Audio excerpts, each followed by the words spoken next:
เราจะตีอย่างไรต้องเอาเหล็กชนิดนั้นมาเผา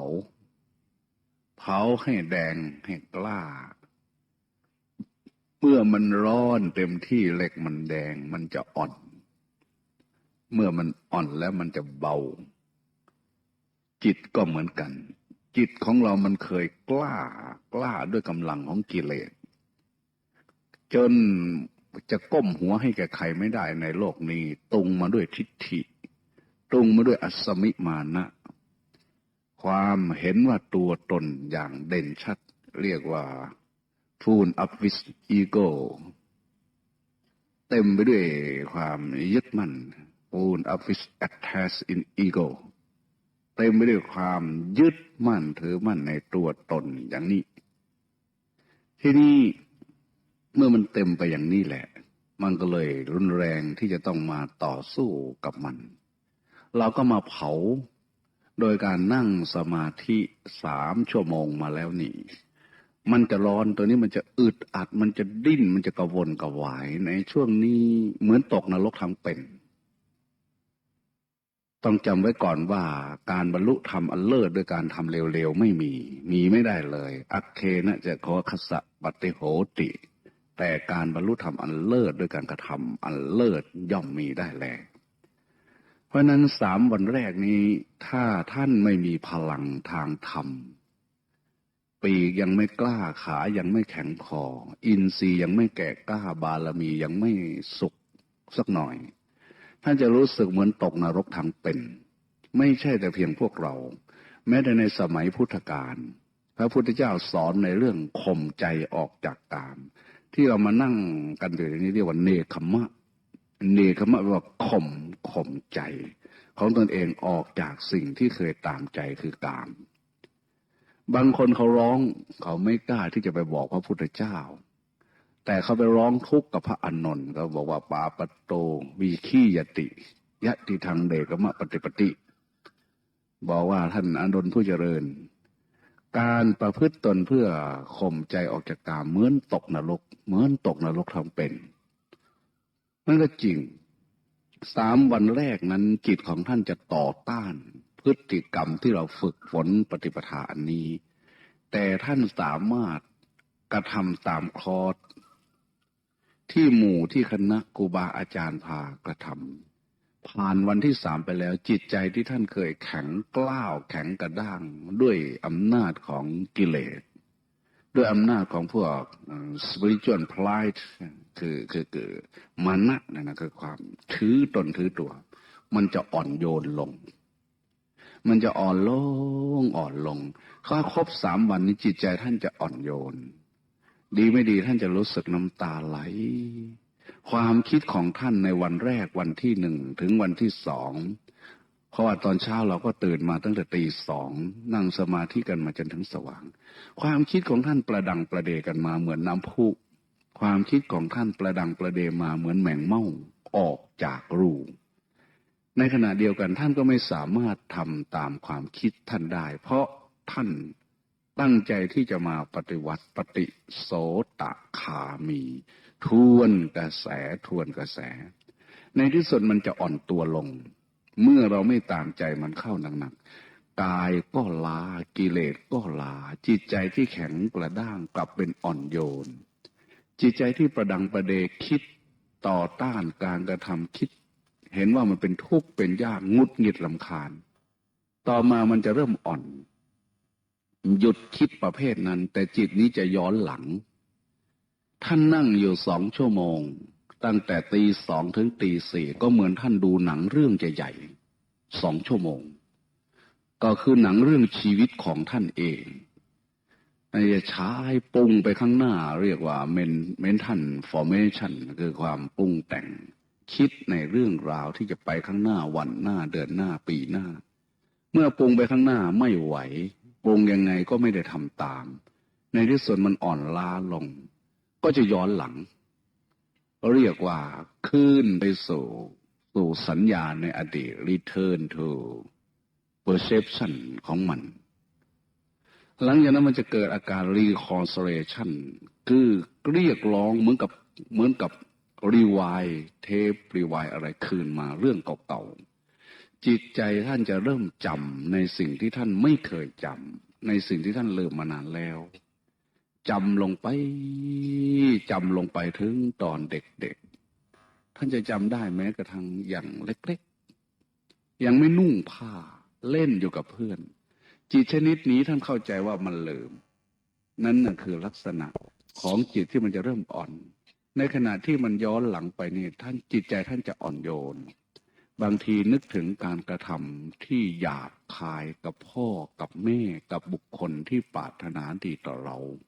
แต่ก่อนเราไม่เคยสำนึกแต่วันนี้มานั่งอยู่สำนึกผิดน้ำตาจะไหลออกมาเมื่อมันย้อนหลังไปถึงตัวนี้มันก็ไปข้างหน้าอีกข้างหน้าที่นี่มันคิดใหม่เกิดกุศลสังกัปปะคิดดีดำริดีตั้งแต่นี้ต่อไปเราจะไม่ทำเราจะไม่พูดในเรื่องราวเช่นนี้อีกบางทีกลั้นน้ำตาไว้ไม่ไหวไหลพรากออกมา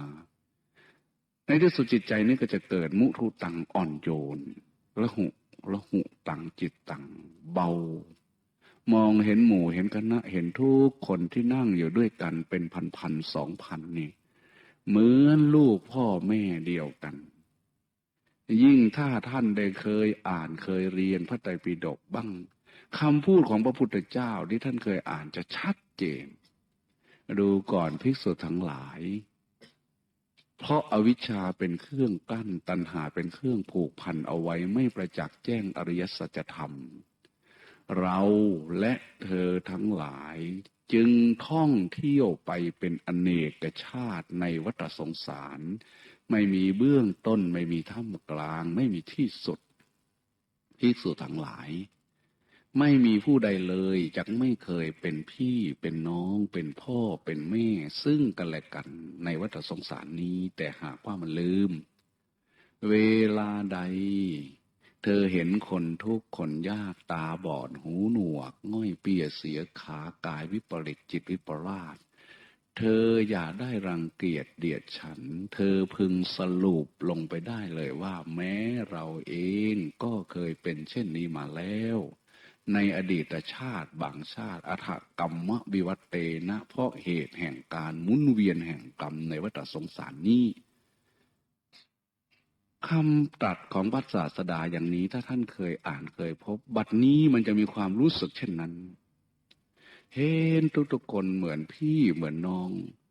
แม้จะแก่จะเฒ่าจะหนุ่มจะน้อยจะเป็นชายเป็นหญิงคนที่น่าเกลียดก็กลายเป็นคนที่น่าเอ็นดูนี่คือจิตได้รับการอบรมเมื่อจิตคิดในเรื่องดีๆอย่างนี้เราไม่สามารถยั้งมันได้มันเกิดกุศลสังกัปปะทีนี้เราเอาความคิดชนิดนี้มาอบรมอีกทีหนึ่งเรียกว่าภาวิตปัญญาจากภาวิตกายมาสู่ภาวิตศีลอบรมกายแล้วอบรมศีลแล้วก็มาสู่ภาวิตจิตอบรมจิตจนอ่อนโยนจนบริสุทธิ์จนสะอาดแล้วก็ย้อนคืนมาอบรมปัญญาภาวิตปัญญาจิตชนิดนี้จะคิดอย่างมีเหตุผลคิดประกอบไปด้วยคุณธรรมแต่ก็ยังไม่แน่นักเพราะยังเป็นกุปปธรรมยังเป็นธรรมที่กำเริบได้วันนี้อาจจะเต็มอยู่ในหัวใจซึ่งความเมตตาปราณีแต่ในวันหนึ่งข้างหน้าอาจจะเกิดความดุร้ายขึ้นมาด้วยเหตุด้วยปัจจัยบางอย่างเพราะจิตช่วงนี้ยังไม่เป็นโลกุตระจิตยังเป็นกุปปธรรมโมยังกำเริบได้แต่ช่วงนี้เป็นเจโตวิมุตติอยู่หลุดพ้นชั่วคราวแต่ยังจะต้องกำเริบเพราะนั้นความคิดดีๆก็ไม่ใช่ว่ามันจะดีเสมอไปเดี๋ยวนี้ดีวันนี้ดีพรุ่งนี้ดีเดือนนี้ดีปีนี้ดีปีหน้าอาจจะเลวเพราะนั้นจึงบอกว่าปุริมา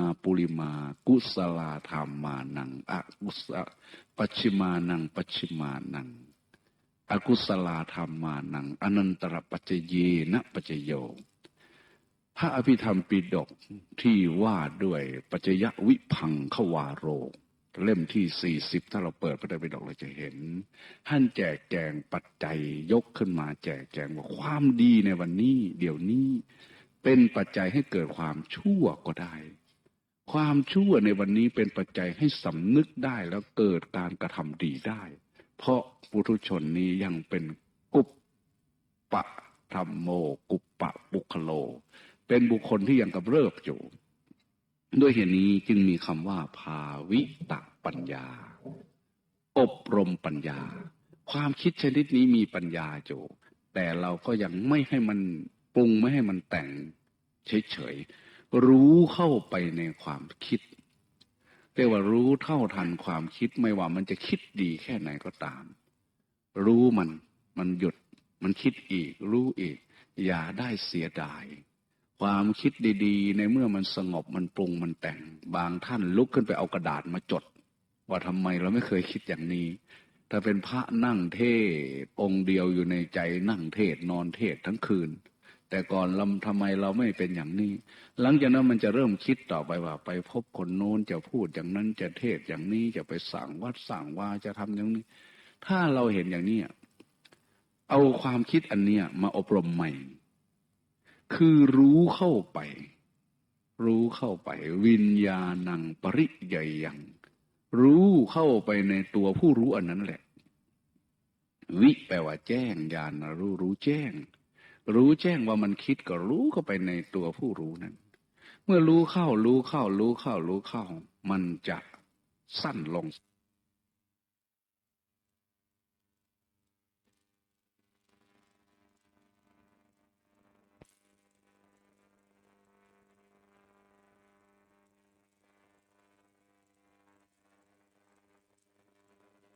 ความคิดได้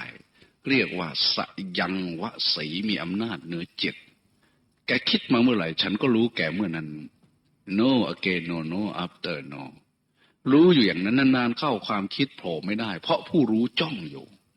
เหมือนกับหัวเทียนและลูกสูบเหมือนกับหัวฉีดกับลูกสูบเครื่องจนเมื่อลูกสูบโผล่มาหัวฉีดก็ฉีดหัวเทียนก็สปาร์คเป็นอย่างนี้นานๆเข้าความคิดปรุงแต่งทั้งหลายก็ปรุงไม่ได้มีอำนาจในจิตปิดสวิตช์ความคิดนี้ได้นานเข้านานเข้มันเป็นเองอภิญญายะรู้ยิ่งขึ้นอภิญญายะรู้ยิ่งขึ้นสุดท้ายก็มาถึงสัมโพธายะรู้พร้อมอัตโนมัติสัมโพธายะเนี่ยควรจะแปลใหม่ๆสมัยนี้ว่าอัตโนมัติรู้พร้อมกันโดยอัตโนมัติสัมโพธายะแปลว่ารู้พร้อมหลังจากนั้นก็นิพพานายะสังวัตติเป็นไปเพื่อนิพพานนิพพานไม่ได้หมายความว่าตายนิพพานก็หมายว่าอารมณ์ใดที่เกิดขึ้นรู้ทันมันดับเพิบลงไปก่อตั้งขึ้นมาดับนั้นแปลว่านิพพานเย็นก็แปลว่านิพพานนั้นแปลว่าดับความคิดต่างๆก็ดับลงนิพพานายะสังวัตติสุดท้ายจิตจะไปถึงจุดหนึ่งคือดับตนเองลงไป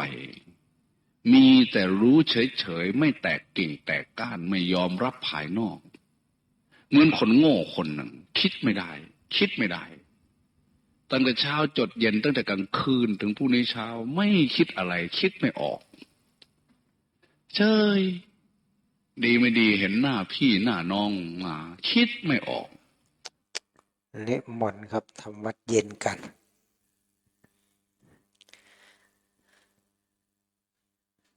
ไอเสียงดีก็เอาไมค์ไปช่วยกัน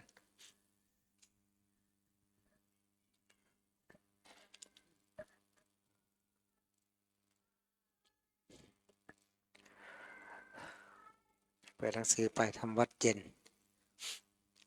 หน้า18-19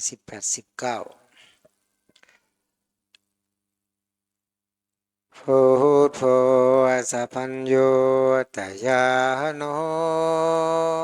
ธัมโมโลกุตโรวาโรสังโฆมาคา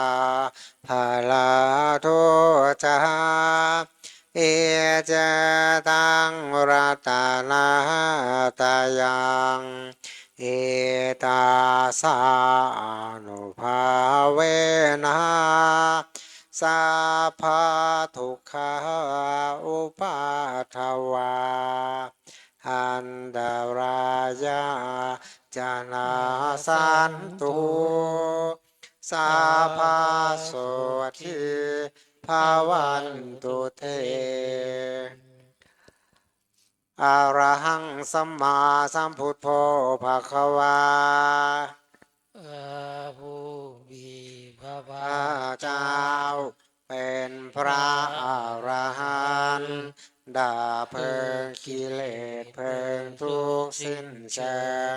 ตรัสรู้ชอบได้โดยพระองค์เองพุทธังภะคะวันตังอภิวาเทมิข้าพระเจ้าอภิวาพระผู้มีพระภาคเจ้าผู้รู้ผู้ตื่นผู้เบิกบานกับพุทโธเมนะโตตพุทธเจ้าเป็นที่พึ่งของเรา สวาคาโตภะคะวะตาธัมโมพระธรรมเป็นธรรมที่พระผู้มีพระภาคเจ้าตรัสไว้ดีแล้วธรรมังนามัสสามิข้าพระเจ้านมัสการพระธรรมธัมโมเมนะโตพระธรรมเป็นที่พึ่งของเราสุปฏิปันโนภะคะวะโตสาวกสังโฆพระสงฆ์สาวกของพระผู้มีพระภาคเจ้าปฏิบัติดีแล้วสังฆังนามามิข้าพระเจ้านอบน้อมพระสงฆ์สังโฆเมนะโทพระสงฆ์เป็นที่พึ่งของเราไม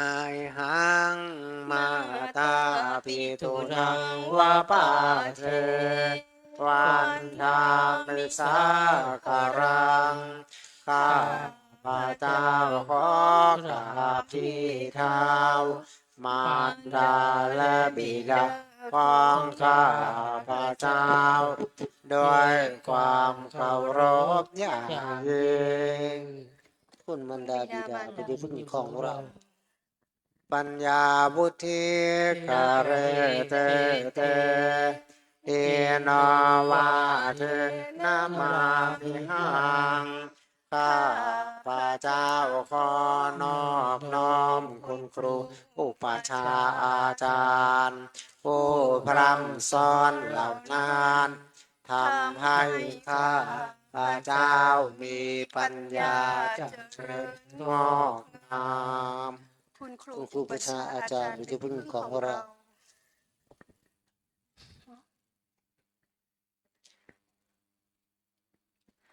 หันธรรมยังพุทธสาภะคะวะโตปุปภาคณามาการังกโรมาเสนะโม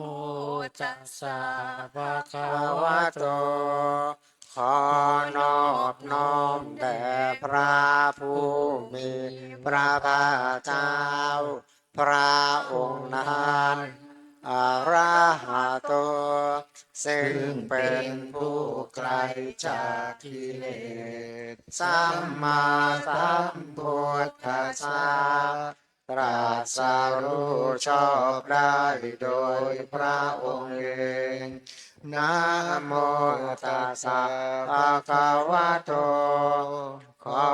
นอบน้อมแด่พระผู้มีพระภาคเจ้าพระองค์นั้นอะระหะโตซึ่งเป็นผู้ไกลจากกิเลสสัมมาสัมพุทธัสสะตรัสรู้ชอบได้โดยพระองค์เองนะโมตัสสะภะคะวะโตขอนอบน้อมแด่พระผู้มีพระภาคเจ้าพระองค์นั้นอะระหะโตซึ่งเป็นผู้ไกลจากกิเลสสัมมาสัมพุทธัสสะต ตรัสรู้ชอบได้โดยพระองค์เอง อันธรรมยังพุทธานุสตินยังกโรมาเสตังโคปานาภาควันตังเอวังกัลยาโนกิตติสัตโตอภุคโตก็กิตติศัพท์อันงามของพระผู้มีพระภาคเจ้านั้นได้ฟุ้งไปแล้วอย่างนี้ว่าอิติปิโสภะคะวาเพราะเหตุอย่างนี้พระผู้มีพระภาคเจ้านั้น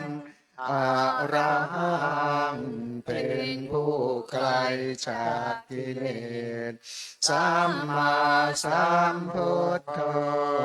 เป็นผู้ตรัสรู้ชอบได้โดยพระองค์เองวิชาจารณสัมปันโน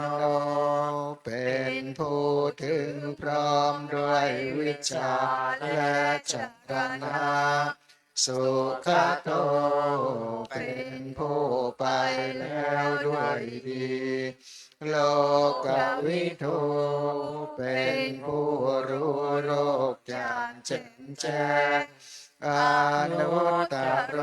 ปุริสธรรมสารถิเป็นผู้สามารถฝึกบุรุษที่สมควรฝึกได้อย่างไม่มีใครยิ่งกว่าสัทธาเทวมนุษย์สานังเป็นครูผู้สอนเทวดาและมนุษย์ทั้งหลายพุทโธเป็นผู้รู้ผู้ตื่นผู้เบิกบานด้วยธรรมภควาติเป็นผู้มีความจำเริญจำแนกคำสั่งสอนสัตว์ดังนี้ธรรมยังพุทธาภิกขิติงกโรมาเสพุทธวาระหันตวรกาทิคุณาภิยุตโตพระพุทธเจ้าประกอบด้วยคุณมีความประเสริฐแห่งอรหันตคุณเป็นต้นสุทธาภิญาณกรุณาหิสมาคตโตมีพระองค์อันประกอบด้วยพระญาณและพระกรุณาอันบริสุทธิ์โพธิสิโยสุชนะตังกัมมลังวสุโรพระองค์ได้ทรงกระทำชนที่ดีให้เบิกบาน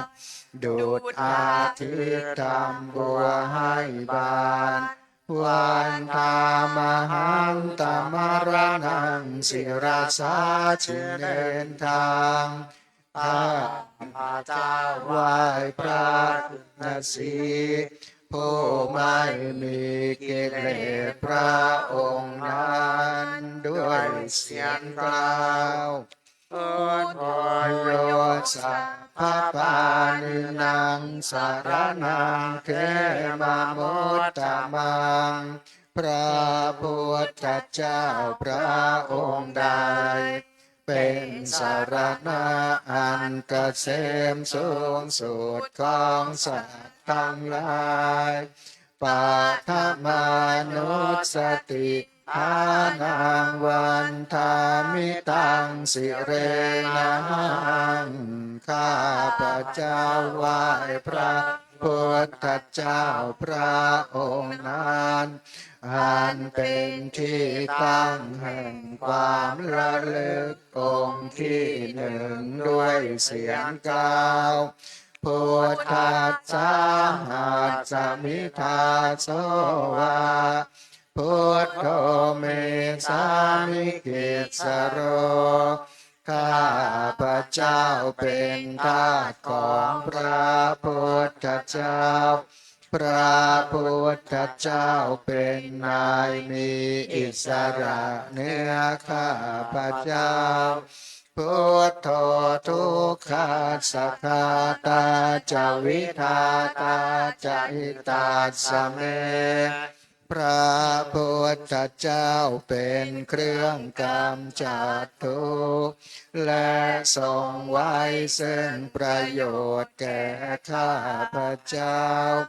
พุทธัสสะหังนิยาเทมิสะริรันชีวิตันจิตทังข้าพระเจ้ามอบกายถวายชีวิตนี้แด่พระพุทธเจ้าวันทันโตหังจริตสามีพุทธัสเสวสุโพธิตังข้าพระเจ้าผู้ว่าอยู่จากประพฤติตามซึ่งความตรัสรู้ดีของพระพุทธเจ้านาทิเมสารนังอัญญังพุทโธเมสารนังวรังสารณะของข้าพระเจ้าไม่มีพระพุทธเจ้าเป็นสารณะอันประเสริฐของข้าพระเจ้าเอเตนะสัจวัชเชนะวัตตยังสัตถุสาสเนด้วยการกล่าวคำสัตย์นี้ข้าพระเจ้าพึงเจริญในพระศาสนาของพระศาสดาพุทธังเมวันธรรมาเนนะยังปุญญังปัสสุตังอิทาข้าพระเจ้าผู้ว่าอยู่ซึ่งพระพุทธเจ้าได้คนควายบุญใดในบัดนี้สาเพปิอันตรายาเมมาเหสงตัสสะเตชัสสะอันตรายทั้งปวงอย่าได้มีแก่ข้าพระเจ้าด้วยแห่งบุญนั้นกราบมอบลงว่ากายเยนวาจายาวเทตัสสาวาด้วยกายก็ดีด้วยวาจาก็ดีด้วยใจก็ดีพุทเทกุกามังปะกะธรรมยายังกรรมนาติเตียนอันใดที่ข้าพระเจ้ากระทำแล้วในพระพุทธเจ้าพุทโธปฏิคันหตุอัจจยันตังขอพระพุทธเจ้าจงงดซึ่งโทษล่วงเกินอันนั้นการันตะเรสังวริตุงวะพุทเทเพื่อการสำรวมระวังในพระพุทธเจ้าในการต่อไปหันธรรมยังธรรมานุสตินยังกโรมาเสสวากขาโตภะคะวะตาธัมโมพระธรรมเป็นสิ่งที่พระผู้มีพระภาคเจ้าได้ตรัสไว้ดีแล้วสันทิติโกเป็นสิ่งที่ผู้ศึกษาและปฏิบัติพึงเห็นได้ด้วยตนเองอาคาลิโกเป็นสิ่งที่ปฏิบัติได้และให้ผลได้ไม่จำกัดการเอหิปัสสิโกเป็นสิ่งที่ควรกล่าวกับผู้อื่นว่าท่านจงมาดูเถิดโอปนัญ ยิโกเป็นสิ่งที่ควรน้อมเข้ามาใส่ตัวปัจจตังเวทิตาโพวินโยหิติเป็นสิ่งที่ผู้รู้ก็รู้ได้เฉพาะตนดังนี้หันธรรมยังธรรมาภิคิติงกโรมาเส สวากา ตตาภิกขุนายโยภวเสนะสยโยพระธรรมเป็นสิ่งที่ประเสริฐเพราะประกอบด้วยคุณคือความที่พระผู้มีพระภาคเจ้าตรัสไว้ดีแล้วเป็นต้นโยมัคคปากปาริยัตติวิโมกขเพโทเป็นธรรมอันจำแนกเป็นมรรคผลปริยัติและนิพพานธรรมโมกุโรกัปปัตตนาตถาธาริธาริเป็นธรรมทรงไว้ซึ่งผู้ทรงธรรมจากการตกไปสู่โลกที่ชั่ววันตามหังตมหารังวรธรรมเมตตังข้าพระเจ้าไหว้พระธรรมอันประเสริฐนั้นอันเป็นเครื่องขจัดเสียซึ่งความมืดธรรมโมโยสัพพปานินังสารนังเขมโมตตมังพระธรรมใดเป็นสารณะอันเกษมสูงสุดของสัตว์ทั้งหลายทุติยานุสติอานังวันทามิทังสิเรนังข้าพระเจ้าไหว้พระธรรมนั้นอันเป็นที่ตั้งแห่งความระลึกองค์ที่สองด้วยเสียงกล่าวธรรมัสสาหัสสมิทาโสวาธรรมโมเมสามิกิสโร ข้าพระเจ้าเป็นธรรมของพ พ ระ ระธรรมพระธรรมเป็นนายมีอิสระเหนือข้าพระเจ้าธรรมโมทุกขาสักขาตาจะวิทาตาจะหิตาสเมพระธรรมเป็นเครื่องกำจัดทุกข์และทรงไว้ซึ่งประโยชน์แก่ข้าพระเจ้าธรรมัสสาหังนิยาเตมิสาริรันชีวิตันจิตังข้าพระเจ้ามอบกายถวายชีวิตนี้แด่พระธรรมวันทันโตหังจริตสานิธรรมเสวะสุธรรมตังข้า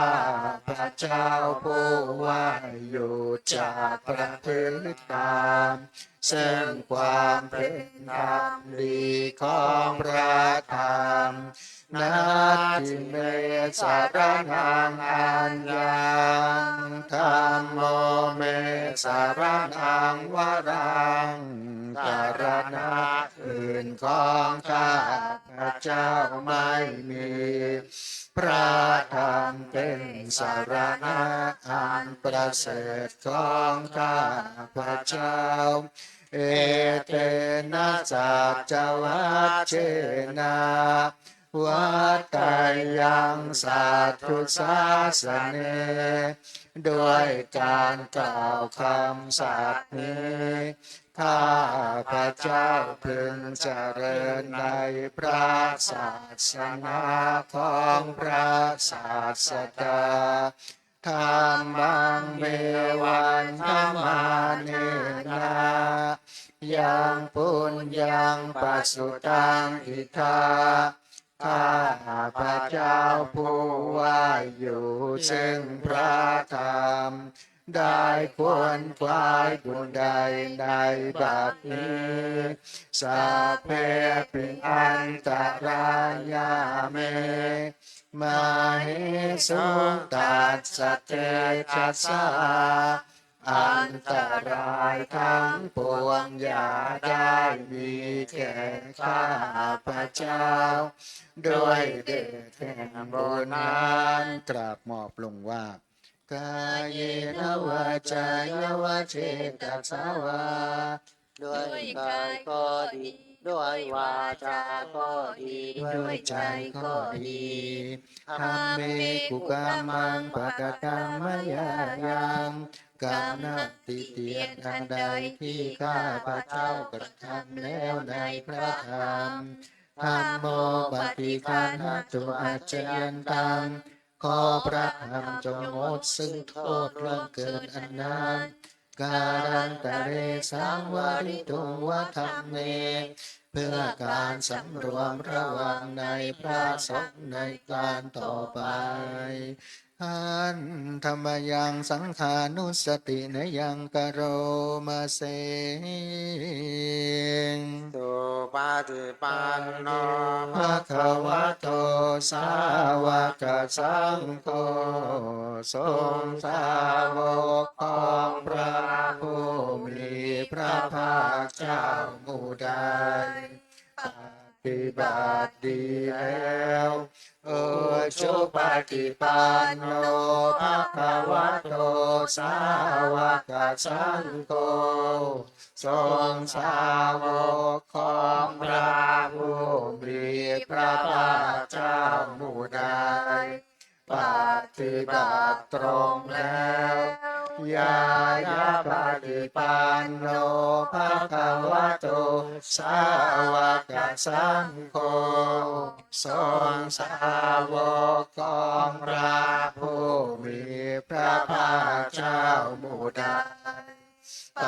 ฏิบัติเพื่อรู้ธรรมเป็นเครื่องออกจากทุกข์แล้วสามีจิปฏิปันโนภะคะวะโตสาวกสังโฆทรงสาวกของพระผู้มีพระภาคเจ้าหมู่ใดปฏิบัติสมควรแล้วยาที่ยังได้แก่บุคคลเหล่านี้คือจาตาริปุริสายุคานิอัตถปุริสาปุคณาผู้แห่งบุรุษสี่ผู้นับเรียงตัวบุรุษได้8บุรุษเอสะภะคะวะโตสาวกสังโฆสั่นแหละทรงสาวกของพระผู้มีพระภาคเจ้าอาหุนายโยเป็นสมควรแก่สักการะที่เขานำมาบูชาปาหุนายโยเป็นสมควรแก่สักการะที่เขาจัดไว้ต้อนรับทักกินายโยเป็นผู้ควรรับทักษิณาทานอัญชลีกรณิโยเป็นผู้ที่บุคคลทั่วไปควรทำอัญชลีอนุตตรังปุญญาเกตังโลกัสสะเป็นเนื้อนาบุญของโลกไม่มีนาบุญอื่นยิ่งกว่าดังนี้ธรรมยังสังฆาภิกขิติงกโรมาเสง สัท ธร ธั ร ม ม มะ โจ โจ ตุปฏิปัติคุณาทิยุตโตพระสงฆ์ที่เกิดโดยพระสัทธรรม ประกอบด้วยคุณมีความปฏิบัติดีเป็นต้นโยธาภิโตอริยบุคคลสังฆเสโท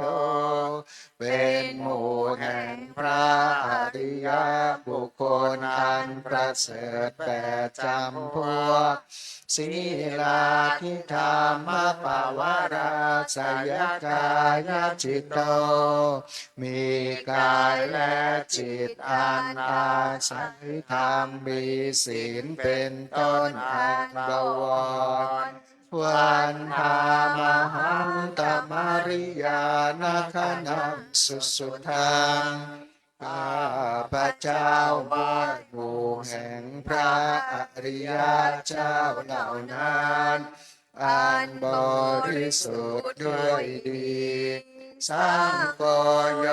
สัพพปานินังสัพนังเขมโมตตมังพระสงฆ์หมู่ใดเป็นสารณะอันเกษมสูงสุดของสัตว์ทั้งหลายตติยานุสติทานังวันทามิตังสิเรนังข้า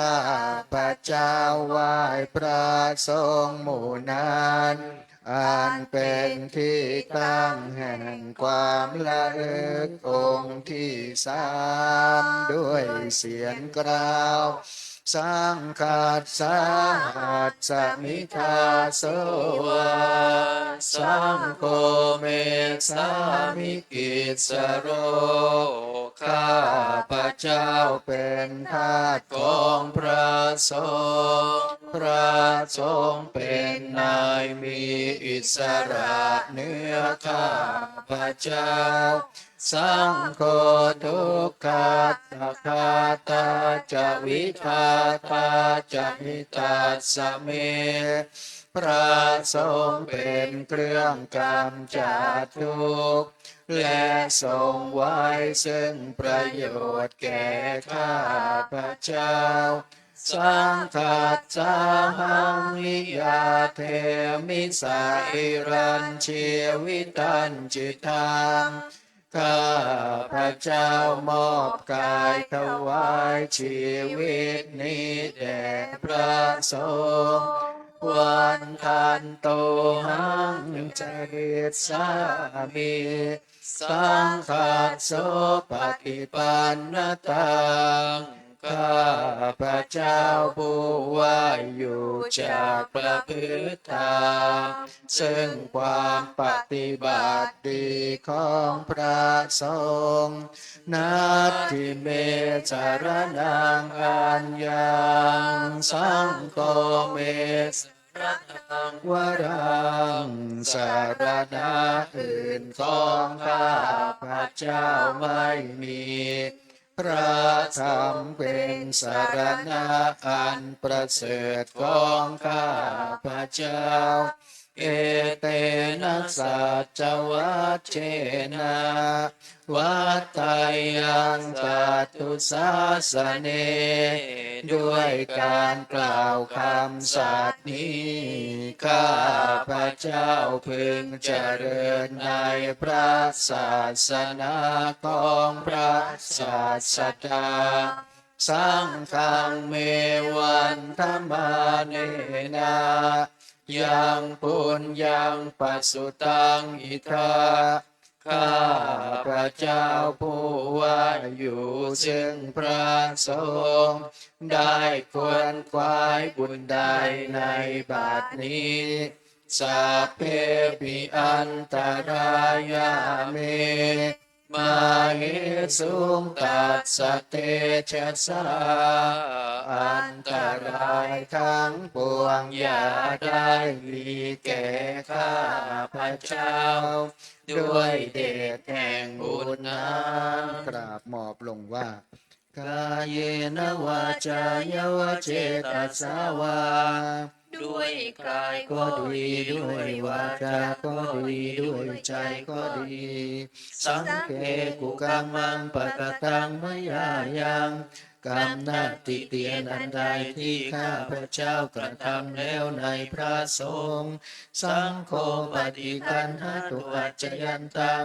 ขอพระสงฆ์จงงดซึ่งโทษล่วงเกินนั้นการันตะเรสังมริตุงวัดสังเกเพื่อการสำรวมระวังในพระสงฆ์ในการต่อไปหันธรรมยังอติตปัจจเวคณาปาทังพนามาเสอาชมยาอปัจจเว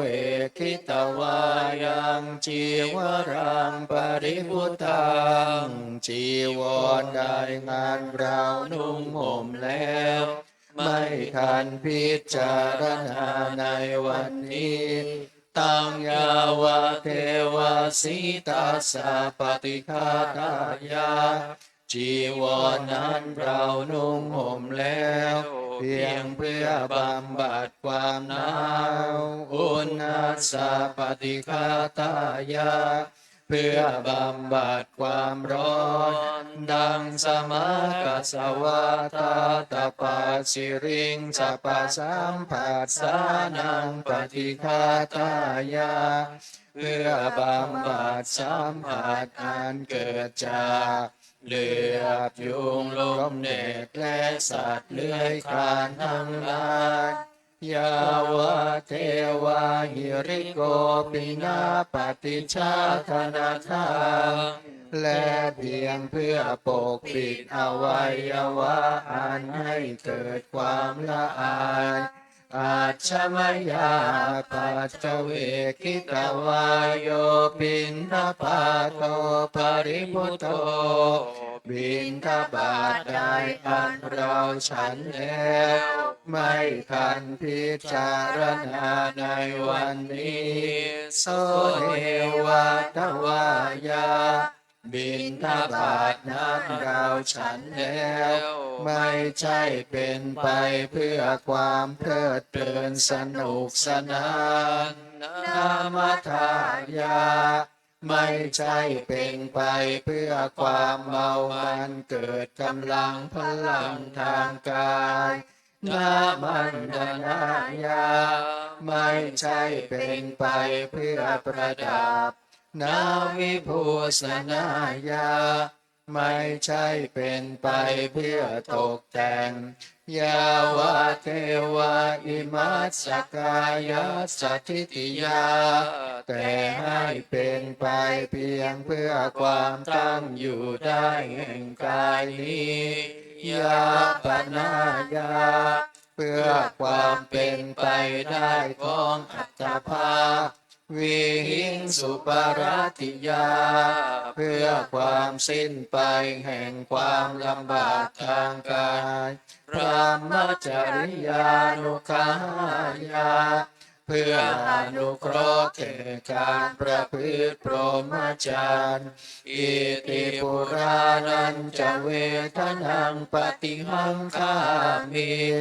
ด้วยการทำอย่างนี้เราย่อมระงับเสียได้ซึ่งทุกขเวทนาเก่าคือความหิวนาวันจะเวทนังนาอุปาเทสามิและไม่ทำทุกขเวทนาใหม่ให้เกิดขึ้นยาตราจะเมภวิสติอนวัชตาจะพาสุวิหารโรจาติหาหนึ่งความเป็นไปโดยสะดวกแห่งอัตภาพนี้ด้วยความเป็นผู้หาโทษมิได้ด้วยและความเป็นอยู่โดยพระสุขด้วยจากมีแก่เราดังนี้อาชมยาปัจเจเวคิตวายังเดนาสนังปริพุตตังนาสนะเราใช้แล้วไม่ทันพิจารณาในวันนี้ตังยาวะเทวาสิตาสาปฏิฆาตายา เสนาสนะนั้นเราใช้สอยแล้วเพียงเพื่อบำบัดความหนาวอุณาสปฏิฆาตายาเพื่อบำบัดความร้อนดังสมากัสสวาตาจปาสิริงสปะสัมปัสสานังปฏิฆาตายาเพื่อบำบัดสัมบัติอันเกิดจากเลือดยุงลมแดดและสัตว์เลื้อยคลานทั้งหลายยาวาเทวาอุตุปริสยาวิโนทนังปฏิสันลานารามัฏฐาเพียงเพื่อบรรเทาอันตรายอันจะพึงมีจากดินฟ้าอากาศและเพื่อความเป็นผู้ยินดีอยู่ได้ในที่หลีกเร้นสำหรับภาวนาอาชมยาอปัจจเวคิตวายโยคิลานปัจจยาเภสัจปริคารโรปริมุตโตคิลานเภสัชบริขารใดอันเราบริโภคแล้วไม่ทันพิจารณาในวันนี้โสยาวาเท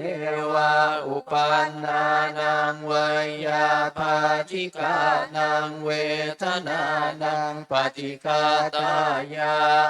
คิลานะเภสัชบริขารนั้นเราบริโภคแล้วเพียงเพื่อบำบัดทุกขเวทนาอันบังเกิดขึ้นแล้วมีอาพาธต่างๆเป็นมูลอาพยาปัจจปรมัตถายาติเพื่อความเป็นผู้ไม่มีโรคเบียดเบียนเป็นอย่างยิ่งดังนี้ เปิดไปหน้า62ครับอันธรรมยังสรพันเยนะพุทธมังคารคาทาโยพันนามาเสสัมพุทโธทิปาทังเสโธนิสินโนเจวามาชิเมโกทันโยบุปภาเกจาอาคานายเยจักขัสสะโปสารีปุตโตจะทักขิเนหารติเยอุปาลิจาปัจฉิเมปิจานันโทพายาเพจะขวัมปติโมคัลลาโนจะอุตตาเรอิสาเนปิจาราหุโลอิเมโทมังคัตราพุทธาสัพเพอิทาปฏิทิตาวันทิตาเตจะอาเหหิงสักการเรหิจะโพชิตาเอเตสังอานุภาเวนะสัพพะโตทิภวันตุโนอิเจวะมัจจันตานามาตานายยัง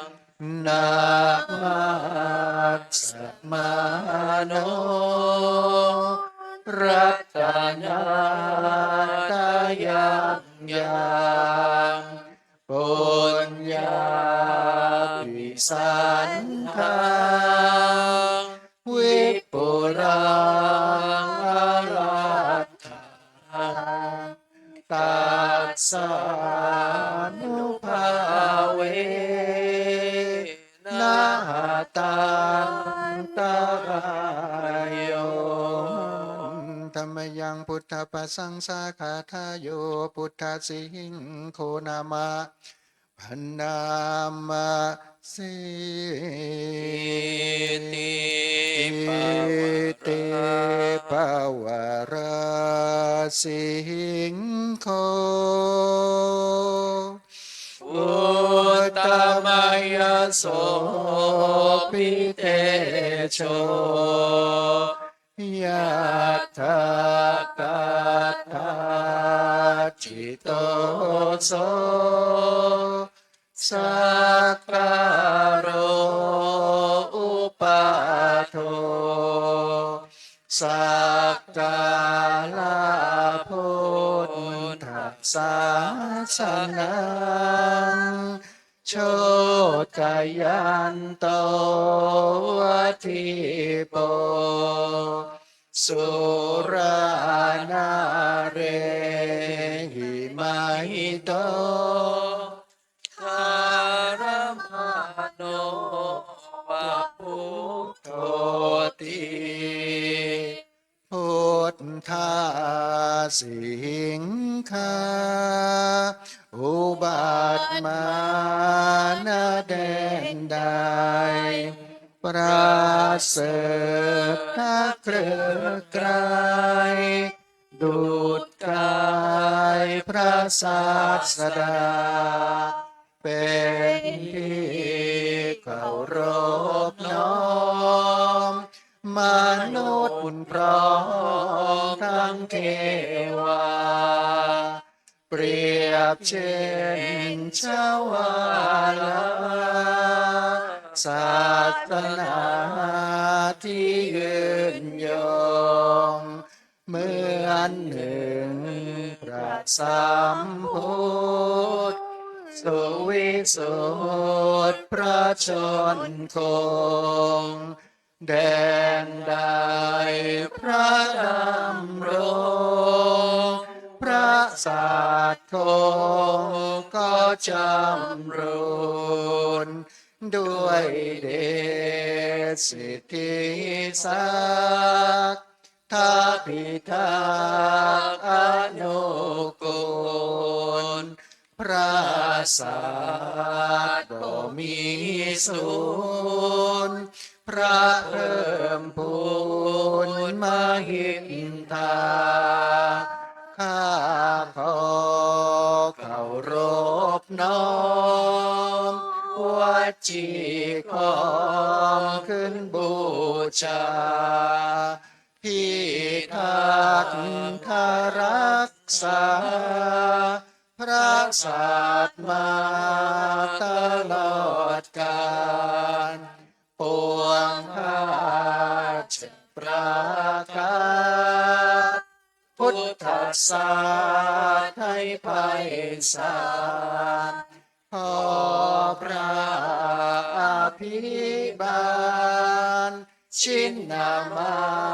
นนิรันดร์เทินเปิดไปหน้า64ครับอาจารย์สิริวุฒิเร็วเปิดไปหน้า64หน้า64นะครับเวอร์ชั่นหวานมั่งเดี๋ยวเวอร์ชั่นแอคชั่นต้องรอหลวงพ่อมนุษย์เราเอ๋ยเกิดมาทำไมนิพพานมีสุขอยู่ใหญ่มีไปตัณหาหน่วงหนักหน่วงชักหน่วงไว้ฉันไปไม่ได้ตัณหาผูกพันห่วงนั้นพันผูก ห่วงลูกห่วงหลานห่วงทรัพย์สินสริงคารจงสละเสียเถิดจะได้ไปนิพพานข้ามพ้นภพสามยามหนุ่มสาวน้อยหน้าตาแช่มช้อยงามแล้วทุกประการแก่เท่านังยานแต่ล้วนเครื่องเม้นเอ็นใหญ่900เอ็นน้อย9,000มันมาทำเข็นใจให้ร้อนให้เย็นเมื่อยกบทั้งตัวคนคิ้วก็ขาวในตาก็มัวเส้นผมบนหัวดำแล้วกลับงอกหน้าตาเว้าวอกดูหน้าบัดสีจะลุกก็โอยจะนั่งก็โอยเหมือนดอกไม้โรยไม่มีเกสรจากเท่าที่นอนพึงสอนภาวนาพระอานิจจังพระอานัตตาเราท่านเกิดมารังแต่จะตายผู้ดีเข็นใจก็ตายเหมือนกันเงินทองทางนั้นมีติดตัวไปตายไปเป็นผีลูกเมียผัวรักเขาชักหน้านี้เขาเม็นซากผีป่วยเน่าผู้พองพี่น้องเขาห้ามเอาไปเขาวางลงไว้เขานั่งร้องไห้แล้วกลับคืนมาอยู่แต่ผู้เดียวป่าไม้ชายเขียวเลี้ยวไม่เห็นใครเห็นแต่ฝูงแรดเห็นแต่ฝูงกาเห็นแต่ฝูงม้ายื้อแย่งกันกินดูน่าสมเพชกระดูกกูเอ้ยเรียรายแผ่นดินแรงตามมากินเอาเป็นอาหารเที่ยงคืนสงัดตื่นขึ้นมีนานไม่เห็นลูกหลานพี่น้องเผ่าพันธุ์เห็นแต่นกเขาจับเจ้าเรียงกันเห็นแต่นกแสกร้องแรกแขกควานเห็นแต่ฝูงที่ร้องไห้หากันมนุษย์เราเอ้ยอย่าหลงรักเลยไม่มีแก่นสารอุตสาห์ทำบุญคำจุนเอาไว้จะได้ไปสวรรค์จะได้ทางพระพุทธเจ้าจะได้เข้าพระนิพพานอาหังวันทามิสัพพะโส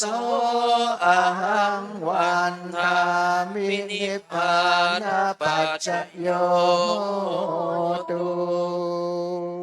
สาธุสาธุสาธุอนุโมทามิไปหน้า79ครับคือเมื่อวานครับเท79นะครับ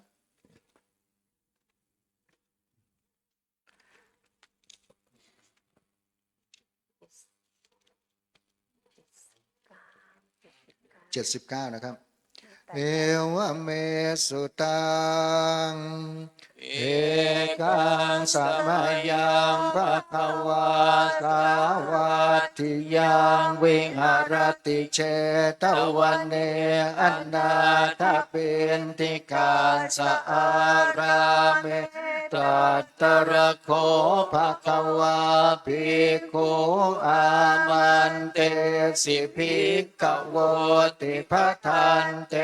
ติเตภิกขุภะคะวะโตปัจจาโสสุงภะคะวะเอตทะโวจา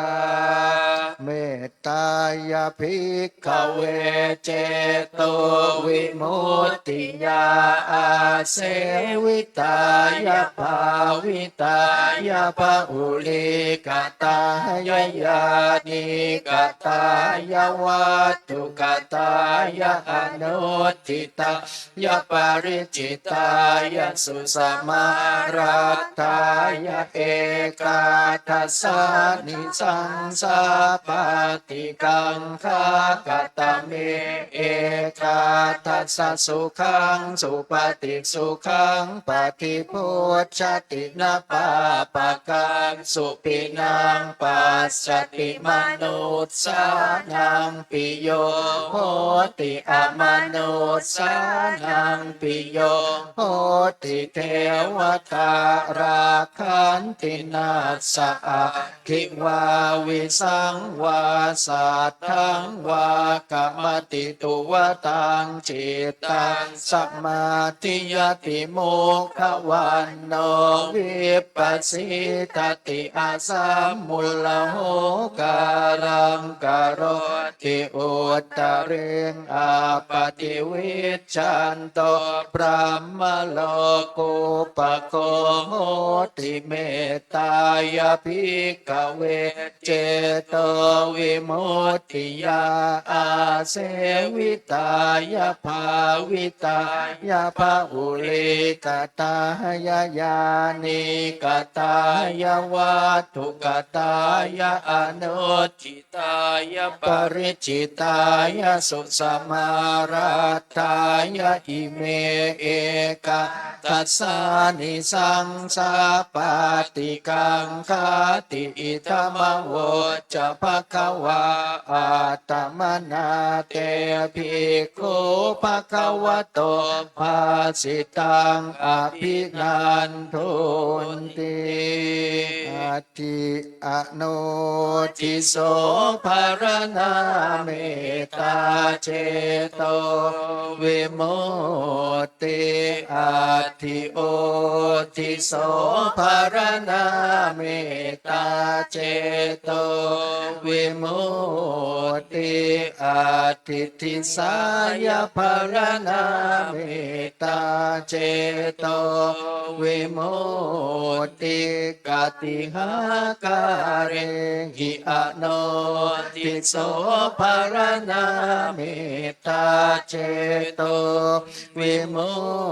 ตติกติหาการเรหิโอทิโสภารณาเมตตาเจโตวิมุตติกติหาการเรหิทิสายภารณาเมตตาเจโตวิมุตติปัญจหาการเรหิอโนทิโสภารณาเมตตาเจโตวิมุตติสัตตหาการเรหิโอทิโสภารณาเมตตาเจโตวิมุตติทัสสหาการเรหิติสายภารณาเมตตาเจโตวิมุตติกัตเมหิปัญจหาการเรหิอโนทิโสภารณาเมตตาเจโตวิมุตติสัพเพสัตตาอเวราปยาปัจจานิคา สุขีอัตตานังปริหารันตุสัพเพปานาอเวราปยา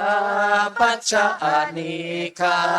สุขีอัตตานังปริหารันตุสัพเพภูตาอเวราปยาปัจจานิคา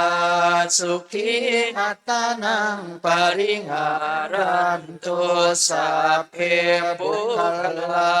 เวราปยาปัจจานิคา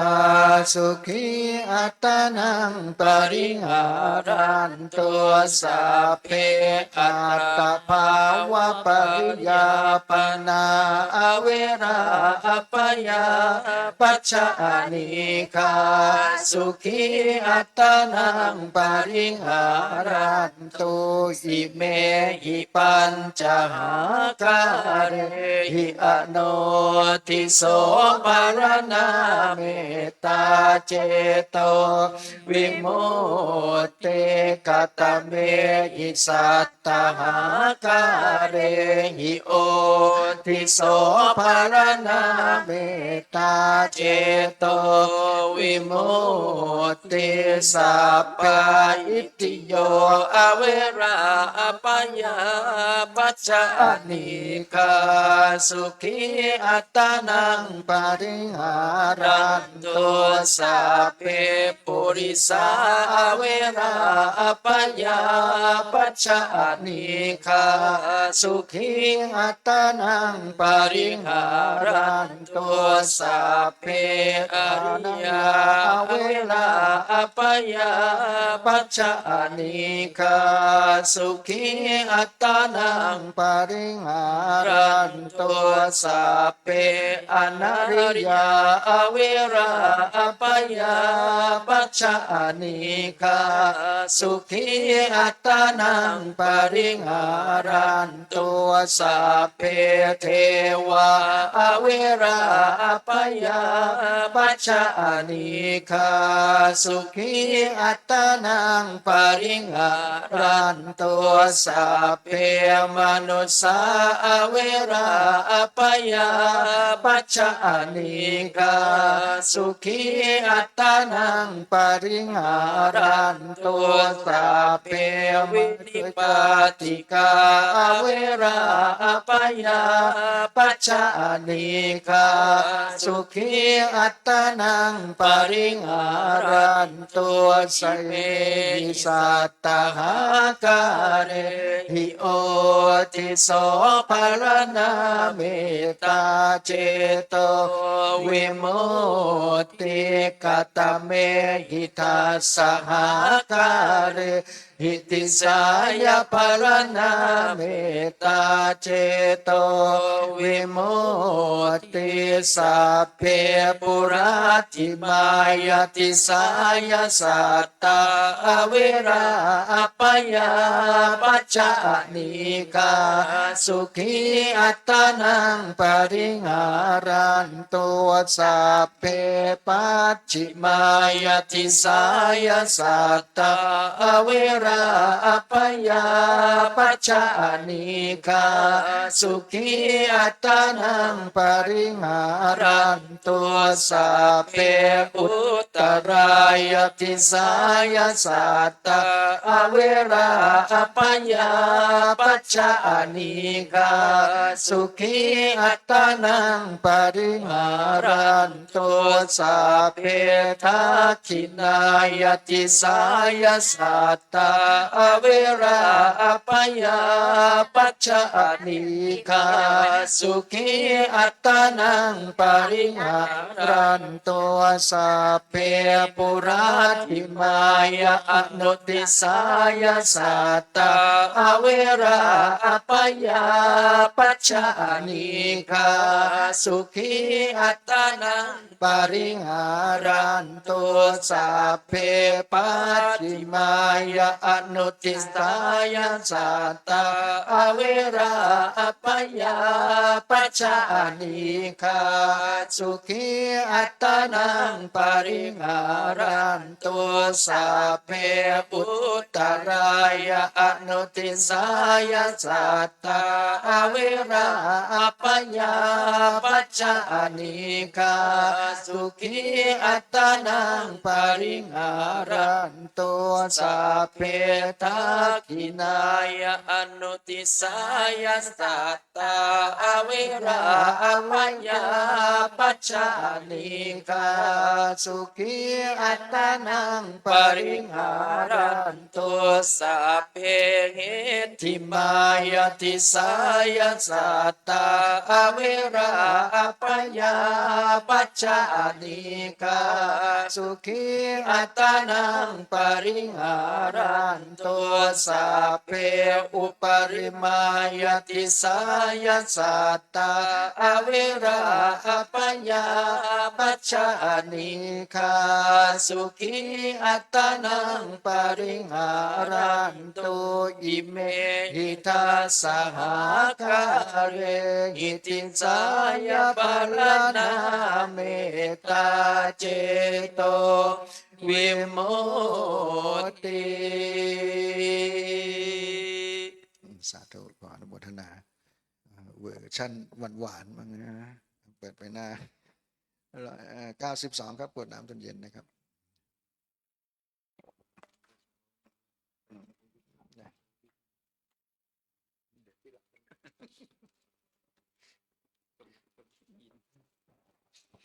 หัน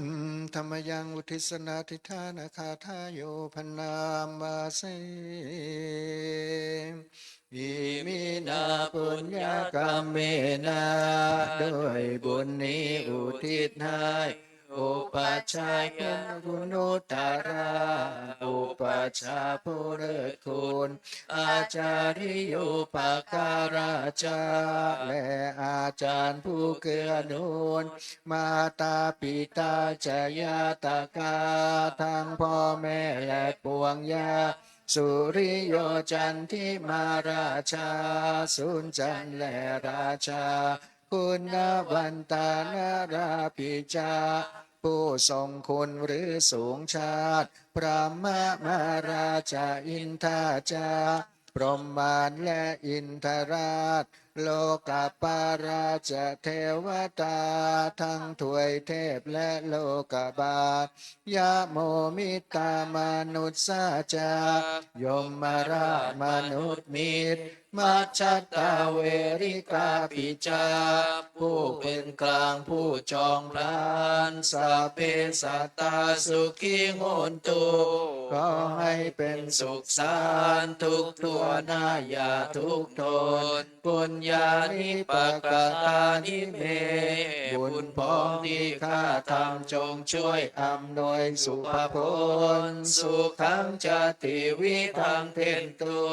ให้สุขซ้ำอย่างล้นขีปังปาเปทโวมะตังให้รู้ถึงนิพพานพรานอิมินาปุญญกรรมเมนาด้วยบุญนี้ที่เราทำอิมินาอุทิศเสนาจาและอุทิศให้ปวงสัตว์ขีปังสุรเพเจวาเราพลันได้ซึ่งการตัดตัณหูปาทานเจตนังตัวตัณหาอุปาทานเยสันตาเนหินาธรรมาสิ่งชั่วในดวงใจยาวานิพพานโตมะมังกว่าเราจะถึงนิพพานนาสันตุสัพพทาเยวามะรายสิ้นจากสันดานยัตถาชาโตภะเวภะเวทุกภพที่เราเกิดอุชุจิตตังสติปัญญามีจิตตรงและสติทั้งปัญญาอันประเสริฐสันเลโควิริยามยินาพร้อมทั้งความเพียรเลิศเป็นเครื่องขูดกิเลสหายมาลาระพันตุโนกาสังโอกาสอย่าพึงมีแก่หมู่มารสิ้นทั้งหลายกาตุนจากวิริเยสุเมเป็นท้องประทุษร้ายทำลายล้างความเพียรชมพุทธาธิปาวะโรนาโทพระพุทธผู้บวรนาถ นาโทปัจเจกพุทโธจาว รโมพระธรรมที่พึงอุดมนาโทปัจเจกพุทโธจาพระปัจเจกพุทธสงฆ์สังโฆนาโทตโรมะมังโทพระสงฆ์ที่พึงพยองเตโสตมานุภาเวนะด้วยอานุภาพนั้นมาโลกาสังระปันตุมาขอหมู่มารอย่าได้ชมทัสสะปุญญานุภาเวนะด้วยเดชบุญทั้งสิบป้องมาโลกาสังระปันตุมาอย่าเปิดโอกาสแก่มารเถิด แผ่เมตตาใครไม่ได้ก็หน้า153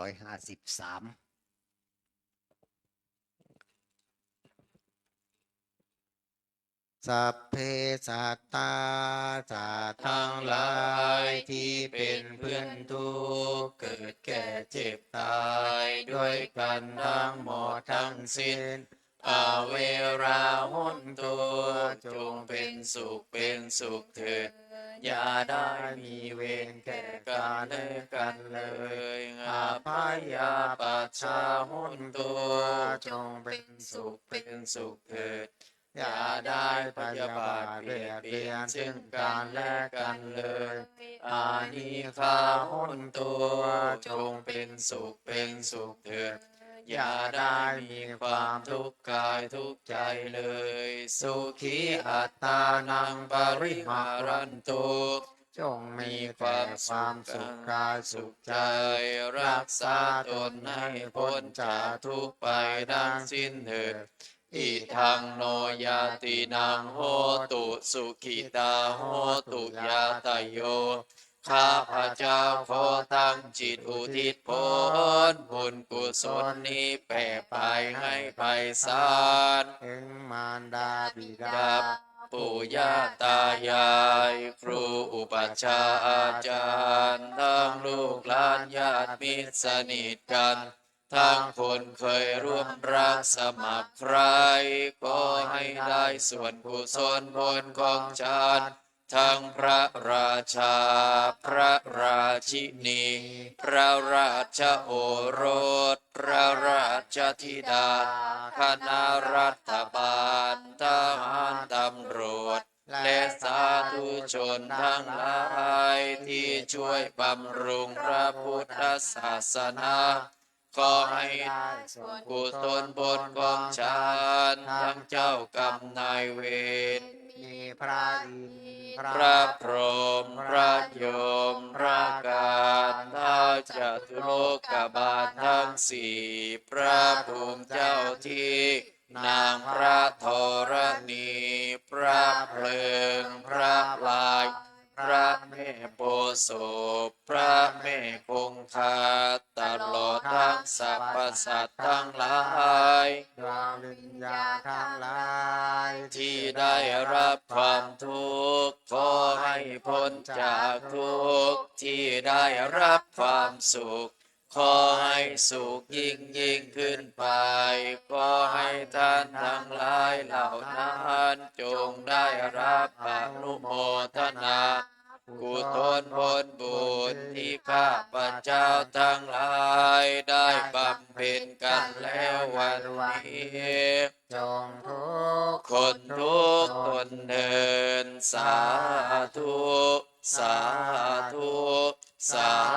ธุอนุโมทามิ กูเข้ากับพระตนตรัยโยโทโสโมหะจิตเตพระพุทธสมิงพระธรรมสมิงพระสังฆสมิงปาปะกะโตมายาธรรมะกะเมกะตังโรสังสัพ อาปาปาปัปังลงวิวินานาสั สั น น ตุ ตุ อา อา ทิ ทิ ตั ตั ง ง โท โท สั สั ง ง อ อ นา นา ค ค ตั ตั ง ง โท โท สั สั ง ง ปั ปั จ จ จุ จุ ปั ปั น น นั นั ง ง โท โท สั สั ง ง กาก าย าย ก ก ร ร ร ร มัง ว ว า จี จี ก ก ร ร ร ร มั มัง ง ม ม โน โน ก ก ร ร ร ร มั มั ง ง สั สั พ พ พะ พะ เม เม วะ วะ โท โท สั สั ง ง พุ พุ ท ท ธั ธั ง ง ข ข มา มา มิ มิ พั พั น น เต เต พุทโธเมนะโทพระพุทธเจ้าเป็นที่พึ่งของเรา ธัม ธัม มั มั ง ง ข ข มา มา มิ มิ พั พั น น เต เต ธัมโม ธัมโม เม เม นะ นะ โท โท พ พ ระ ระ ธรรม ธรรม เป็น เป็น ที่ ที่ พึ่ พึ่ ง ง ข ข อ อง ง เรา เรา สัง สัง ฆั ฆั ง ง ข ข มา มา มิ มิ พั พั น น เต เต สังโฆ โฆ เม เม นะ นะ โท โท พ พ ระ ระ ส ส ง ง ฆ์ ฆ์ เป็ เป็น น ที่ ที่ พึ่ พึ่ ง ง ขอ ข ง อง เรา เรา บิ บิ ดา ดาม าร าร ดา ดา คุ คุณ ณั ั ง ง ข ขามา มา มิ มิ พั พั น น เต เต คุณมารดาบิดาเป็นที่พึ่งของเรา ค ค รู รู อุ อุ ป ปั ช ช ฌา ฌาย์ อา อา จา จา ริ ริ ย ย า คุ คุ ณั นั ง ง ข ขา มา มา มิ มิ พั พั น น เต เต คุณครูอุปชฌาย์อาจารย์เป็นที่พึ่งของเรา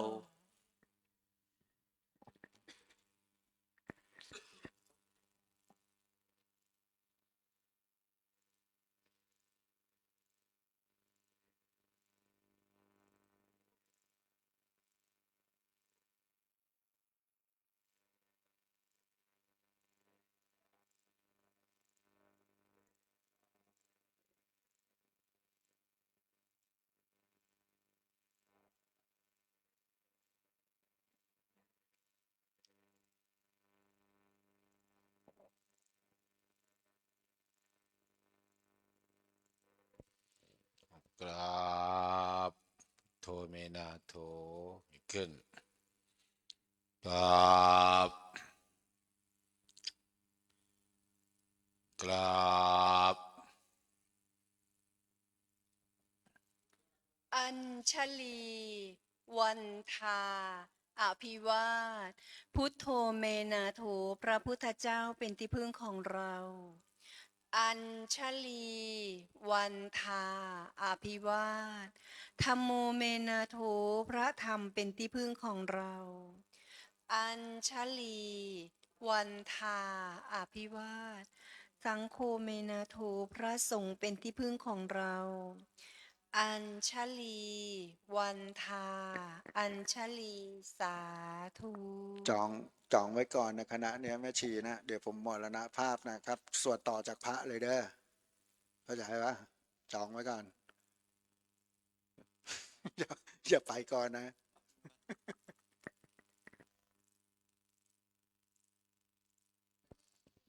น้ำปะนะมาถวายเป็นกรรมกันไปมาหนักว่ะเอาไปนู้นเลยน้ำกับปวด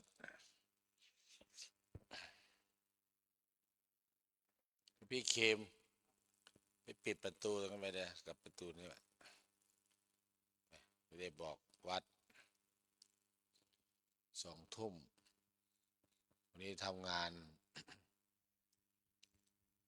เก็บงานได้หลายกับเดี๋ยวจะเกาะแกะสแลมพรุ่งนี้น่าจะเสร็จยกพระลงเอาป้ายธงลง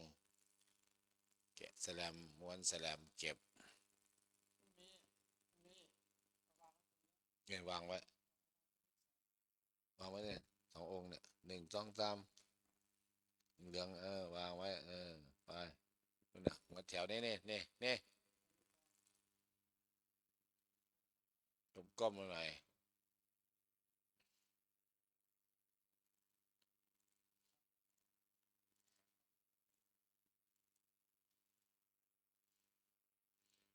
ที่เหลือกี่คนเนาะ1 2 3 4 5 6 7 8จะได้บอกไม่กลัวถูกเฮ็ดข้าวต้มไม่ต้องเฮ็ดหลายคนละถ้วยแล้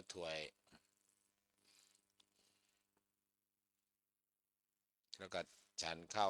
หนักเอาหนาวนี่ไม่ค่อยเปลืองหรอกอาหารไม่ค่อยหิวเท่าไหร่แต่เป็นหน้าร้อนน่ะ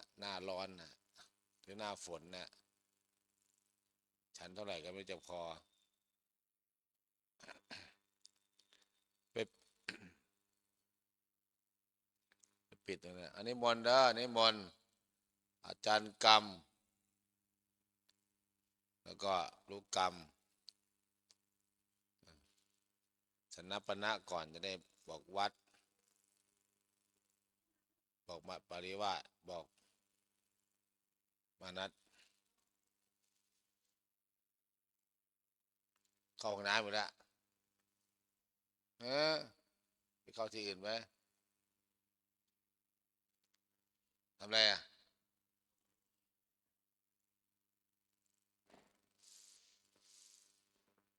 ไปเอาอะไรอ่ะแจกครบยังอ่ะ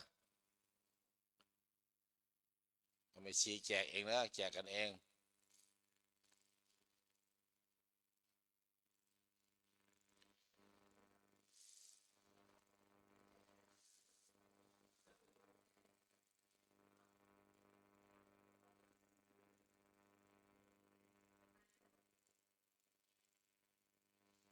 ของ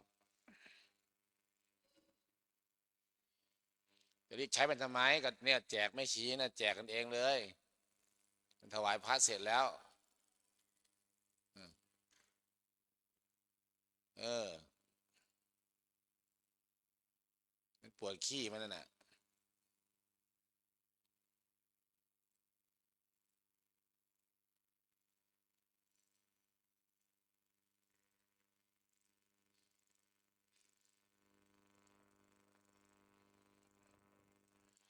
จะนับพนะเขย่าเขย่ากัน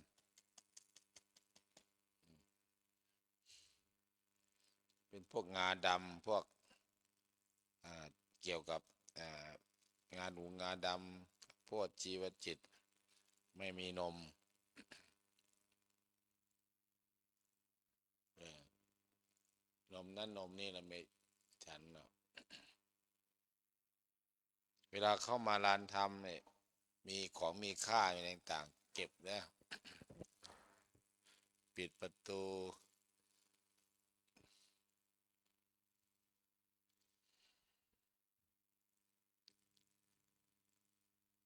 เพื่อไอ้วิชาชีพมันเยอะมันจะไม่กล้าซึ่งคำว่าวิชาชีพมันไม่กล้ามาซึ่งหน้าหรอกหลบมันซ่อนและลักขโมยของขโมยเหล็กขโมยเหล็กขโมยอะไรต่างๆถ้าถึงซึ่งหน้ามันจะวิชาชีพแล้วหลวงพ่อผมขอเหล็กอันหนึงนะทำไมล่ะเอาไปขายทำไมซื้อยาม้าสัก2 เม็ดไม่กล้าซึ่งหน้าหรอกหลวงพ่อจะรักสายไฟนะโจรสมัยก่อนเนี่ยโจรสมั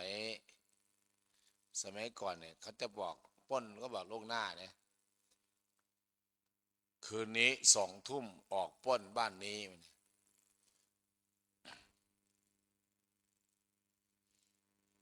ออกปล้นเนี่ยเลิกโจรมีสัจจะทุกวันนี้โจรไม่ค่อยมีสัจจะโจรตอแหลโจรปิ้นป้อนเหมือนพวกอะไรสแกมเมอร์พวกอะไรเอาเงินหลอกเอาเงินกันเนี่ยประเทศไทยเสียเงินเป็นน่าจะเป็น1,000 ล้าน10,000 ล้านน่ะสูญเสียไปจากการพนันบ้างอะไรบ้างสูญเสียไปเพราะอะไรเพราะรู้เท่าไปถึงการบ้างอะไรบ้างแล้วก็เจ้าของโง่บ้าง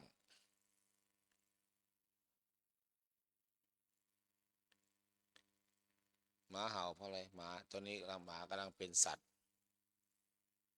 มีการหึงหวงกันเกิดขึ้น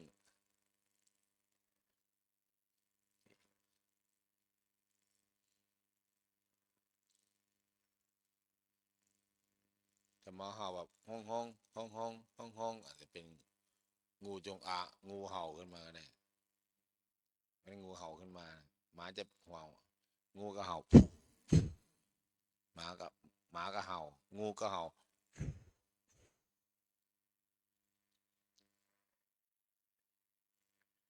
วันนั้นเอามาเขาจับไปปล่อยมาหน้ากุฏิจะเล่นเนนแต่ละไปตีมันไป ตีมันก็ไปหากุฏิมาตอนเช้ามันก็กลับมาที่นี่เฝ้านะถึงจ้างเอาให้กู้ภัยมันเอาอะไรมาคล้องไปปล่อยไม่แน่อาจจะกลับมาก็ได้เลยเอาปวกพ่นพิษด้วยนะพ่นพิษจากพิษพ่นได้ประมาณเมตรวาหนึ่งตัวมันสั้นวันนั้นก็ระวัง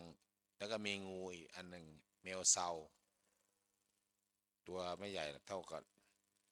ใหญ่สุดกับนิ้วโป้ตีนน้อยมากับนิ้วโป้มือเบ่งเดินช้าๆไปเรื่อยๆอยู่ข้างๆทางเนี่ยบางทีเราจะเข้าห้องน้ำจะเหยียบมันก็มีถ้าไม่เหยียบไม่กัดหรอกถ้าเหยียบปุ๊บก็ฟบน็อกตะตุ่มนะพอกัดปั๊บมันจะมีอาการง่วงง่วงแล้วก็ไปเลยเหมือนกินไซยาไนด์น่ะไซยาไนด์เนี่ยอย่าหลับพิษมันเยอะแต่พวกตะขาบพวกแตนพวกต่อยมันก็ต่อยปุ้งปั้งก็เจ็บประมาณวันกว่าก็หายไม่ได้เข้าเส้นเลือดหน้าหนาวอาจจะมีออกมาจากรูแต่ก็ส่วนมากหน้าหนาวไม่ค่อยออกเท่าไหร่หรอกมันอยู่ในกับรูขโมทนากับพระคุณเจ้าอันนี้ก็ได้ทำงานกันทำการเสร็จก็พักผ่อนแล้วก็ให้ไปนี่พอก็เก็บท่านเก็บนี่ก็เก็บกดรถมีรถแล้วหลายคันก็ดีนะรถมีแต่ว่าห้างๆต้องมาฟิชเจอริ่งใหม่ไว้มันหลวงพ่อเนี่ยเบอร์ไหนนะเบอร์หลวงพ่อเนี่ยปวดขาว่ะเดี๋ยวพวกนี้จะสั่งหมอนวดมาโอ้ไม่ขีดนะสั่งหมอนวดมาบีบตอกเส้นหลวงพ่อเก่งนะเวลาทำไม้กวาดเก่งนะไม่ได้ทำธรรมชาติรูปไร้มันอันนี้เก่งมัด มันเลยเข้าเส้นไงไม่ได้ปวดเก่งแล้วทั้งไงหมอก็มาตอกเส้นปักเนี่ยตอกเส้นแล้วก็บีบหายคลายเส้นนั่งนานๆก็ต้องคลายเส้นนะเพราะนั้นก็ช่วงนี้สบายเนี่ยวันนี้วันที่6เราได้มาทำวัดอยู่ที่ลานธรรมพรุ่งนี้ก็จะจัดระบบให้มันเข้าที่นิดหนึ่งโต๊ะเตอะต่างๆป้ายเปิดต่างๆแล้วก็เก็บแสลมตอกแสลมกับประกาศแล้วให้ไม่ออกมาช่วยก็มาไม่มาก็เสร็จพระอยู่นี่แหละก็ทำที่เก็บไว้โต๊ะก็มาเก็บไว้ที่นี่นั่งร้านก็เก็บพิงนี่ไว้พิงเดี๋ยวจะทำกูดังเก็บไว้ดีๆแล้วก็เก็บไว้ที่นู่นนั่นแหละบางอย่างก็ต้องทำกูดังก่อนทำที่มันเปิดปิดได้ใส่บูทแล้วก็ฝั่งใกล้ๆพระไปทำฝั่งตรงนั้นนะไม่ค่อยท่าเท่าไหร่เด็กนักเรียนมันหลอยมานอนแสลมแล้วก็หายามาสูบกันสูบไปสูบมาเอามาเผื่อพระด้วยสูบกัญชา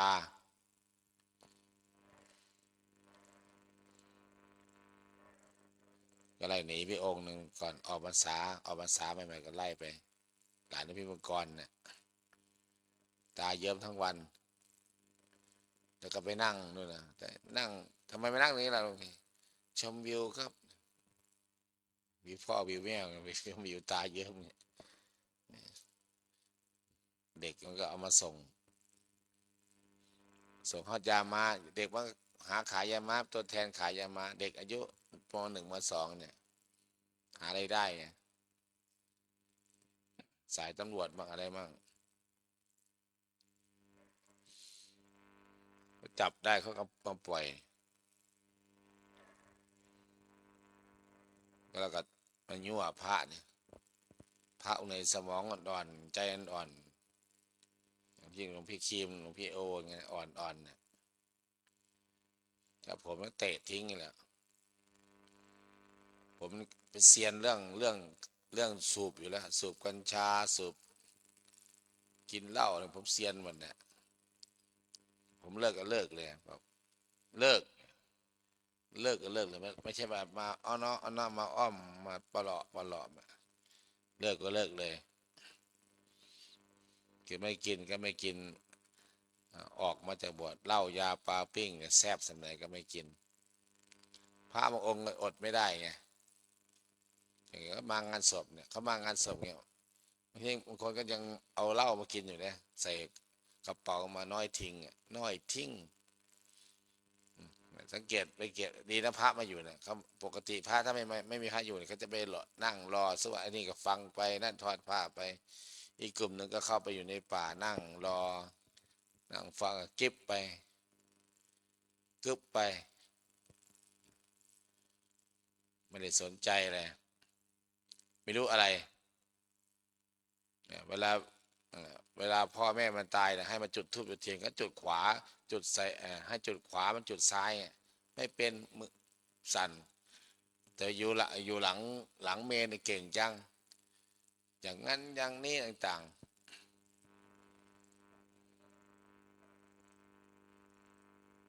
ไม่ทำอะไรก็ไม่เป็นอะไรไม่กล้ามาก็คือว่ามางานศพมาหลายแต่เวลามีงานมีบุญไม่มาหรอกคนบ้านเนี้ยไม่มางานไม่มาใส่บาตรไม่มาอะไรต่างไม่เหมือนบ้านนอกบ้านเราใหญ่หลวงพ่อบุญมาเนี่ยวันพระเนี่ยคนเยอะเนี่ยสมมุติว่าเขามีบ้าน100 หลังคาเนี่ยหรือว่า200 หลังคาก็จะมาเกือบทุกคนน่ะทุกหลังคาละ1 คนเวลามีการมีงานก็ผู้ชายหนุ่มๆทำงานช่วยยกนั่นตุ๊บตับยกโต๊ะอะไรต่างพระแทบจะไม่ได้ทำหรอกคือเป็นบ้านนอกในเขตเอราวัณในเขตไทยใต้เนี่ยมาหลายอย่างไปงานอย่างเจ้าที่วัดอะไรบ้านทรัพย์เจริญน่ะไปกฐินแล่นน่ะผมไม่ได้ไปบอกทำเขาตั้งโต๊ะอะไรต่างเรียบร้อยเต้นต่างบอกอย่างนั้นนะโยมนะผู้ใหญ่อย่างนั้นเดียวก็จะมาตั้งโต๊ะลงทานนะโยมทำศาลาวางอาสงฆ์อะไรต่างถ้าจะไม่ได้ทำอะไรไปก็คือก็เสร็จแล้วนู่นนี่นั่นต่างแต่ที่นี่ก็มีแต่พระทำตั้งแต่ไหนแต่ไรแล้วแหละแล้วก็จะให้โยมทำโยมก็ทำไปไม่เป็นอีกไม่เข้าไม่เป็นท่าอีกก็เลยไม่ค่อยมีแม้จะเวลามีการมีงานจะให้ไปซื้อลวดซื้อน้ำมันซื้ออะไรต่างๆเนี่ยน้ำมันรถหมดมันจะขี่พระจะขับไปเติมน้ำมันก็ได้อยู่แต่ก็ไม่คือเท่าไหร่จะให้โยมไปซื้อทีละ200ทีละ400พอดีอัตดรมาก็จะกลับล็อกคอไว้ไว้ยาเนี่ยเพิ่งไปซื้อน้ำมันให้ใส่เติมรถซื้อไปเติมมาเอาเติมอันนั้นเป็นไม่ใช่ไม้ตัวนี้ไม้ตัวข้างหลังไม่ชี้ใช่นะเติม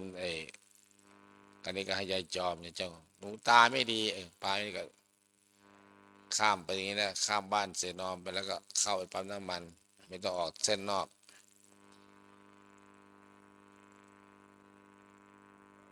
ไม่มีแต่เราก็ไม่มีเราก็ไม่ย่อท้อหรอกนี่แล้วพระคุณเจ้าเนี่ยผู้ชายเนี่ยมหาบุรุษผู้ที่คือสมณเพศนี่แหละ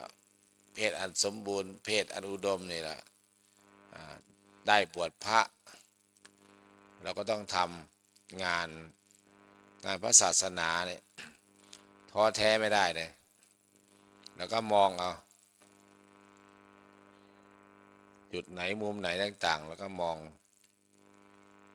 แล้วก็เปลี่ยนแปลงแก้ไขพัฒนาแต่เราก็ต้องทำแล้วประสบการณ์มันจะเป็นประสบการณ์มีประสบการณ์หนึ่งได้ประสบการณ์ได้บารมีคนที่ไม่หยุดอยู่กับที่คนที่ทำเนี่ยดีสุดเป็นคนขุดบ่อน้ำคนขวัดป่าคนเดินเนี่ยมันก็ถึงเป้าหมายแต่คิดว่าจะพูดคิดว่าจะไปคิดว่าจะเดินพูดเฉยๆจะไม่เดินไม่ไปไหนก็อยู่กับที่ย่ำอยู่กับที่เราทำอย่างนี้เราก็เป็นงานการสร้างบารมีเราทำเสร็จเราทำอยู่ไหนก็ได้เนี่ยแต่ผมอยู่ไหนผมก็ทำได้หมดอยู่อำเภอไหนจังหวัดไหนผมก็ทำได้หมดจะเริ่มต้นทีละน้อยๆก่อนจุดไหนที่มีโยมช่วยดีๆเนี่ยยิ่งจะได้ดีทำดีการติดต่อประสานงานก็เกิดจะมีผู้นำเก่งๆผู้ใหญ่บ้านเก่งๆเนี่ยก็จะดีแต่ผู้นำที่นี่ไม่เก่งไม่ประสานงานหาลูกถูกลงทานไม่เป็น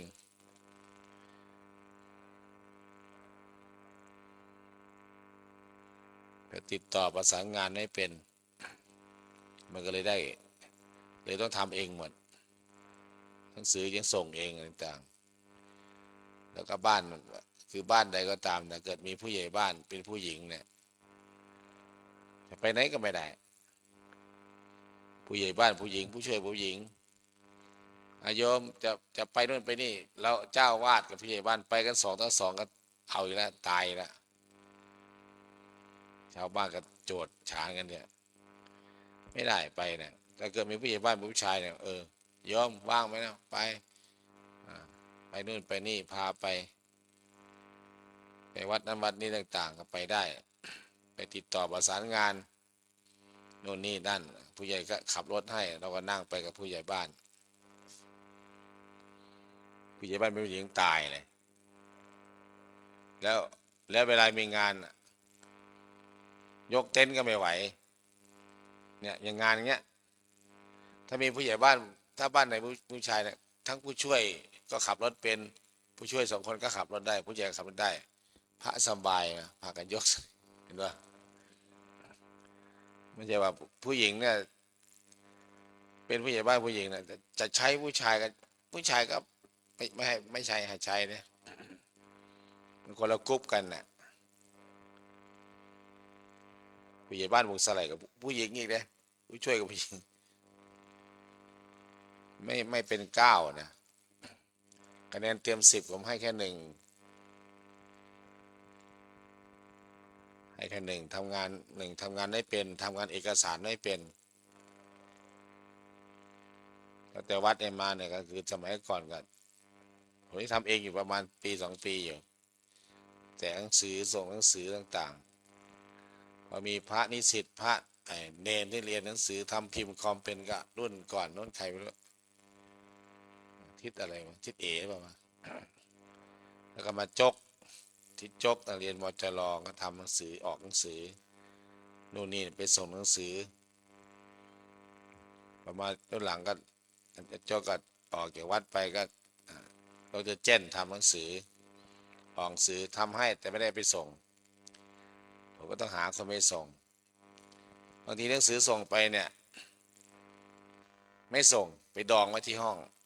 แล้วก็ไปเผาทิ้งก็มี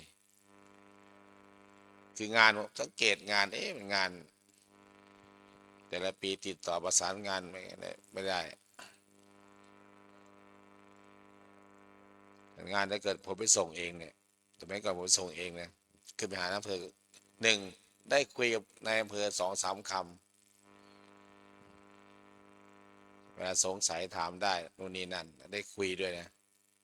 ส่งปลาไฟฟ้าส่งหัวหน้าส่วนนี่เป็นหัวหน้าส่วนของอำเภอโรงเรียนผมก็ไปส่งผมเป็น กรรมการศึกษาชุมชนศรีสงครามเนี่ยเทศบาลก็พูดได้อยู่ทุกนายกผมพูดได้หมดแต่นายกก่อนนายกป๊อกนายกเฮงนายกป๊อกนายกเบิร์ดนายกเนี่ย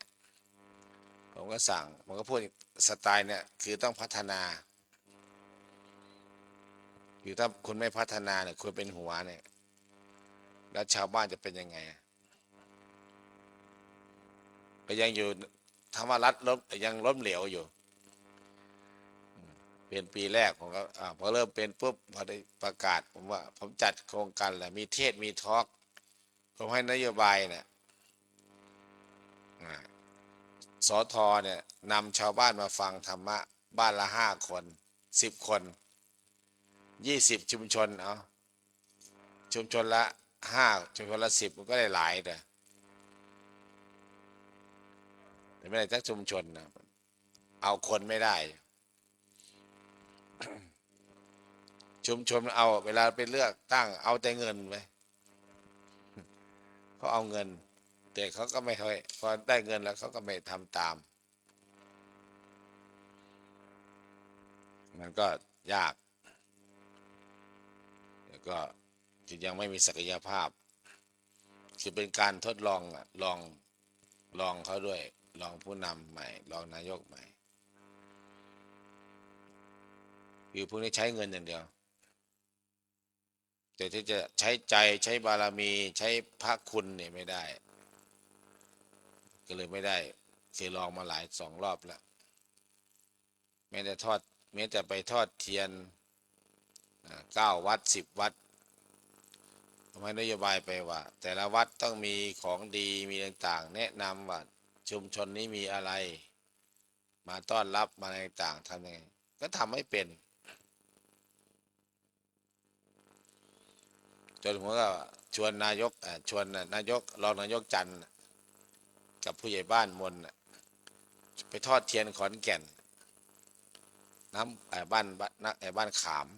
พระธาตุขามแก่นแล้วก็แถวนั้นนะผมดูดูเขาต้อนรับผู้ใหญ่บ้านเขามาฟ้อนต้อนรับนู่นนี่นั่นต่างๆ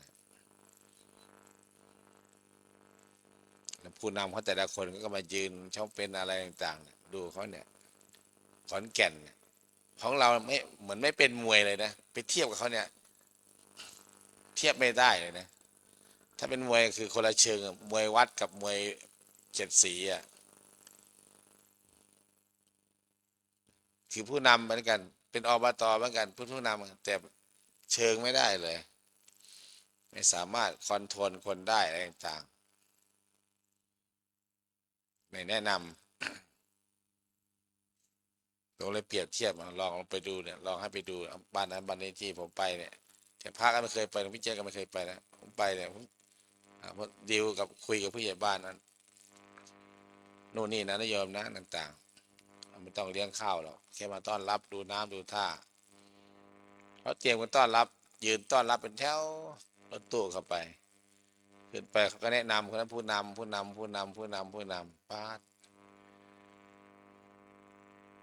ก็ทำต่างๆก็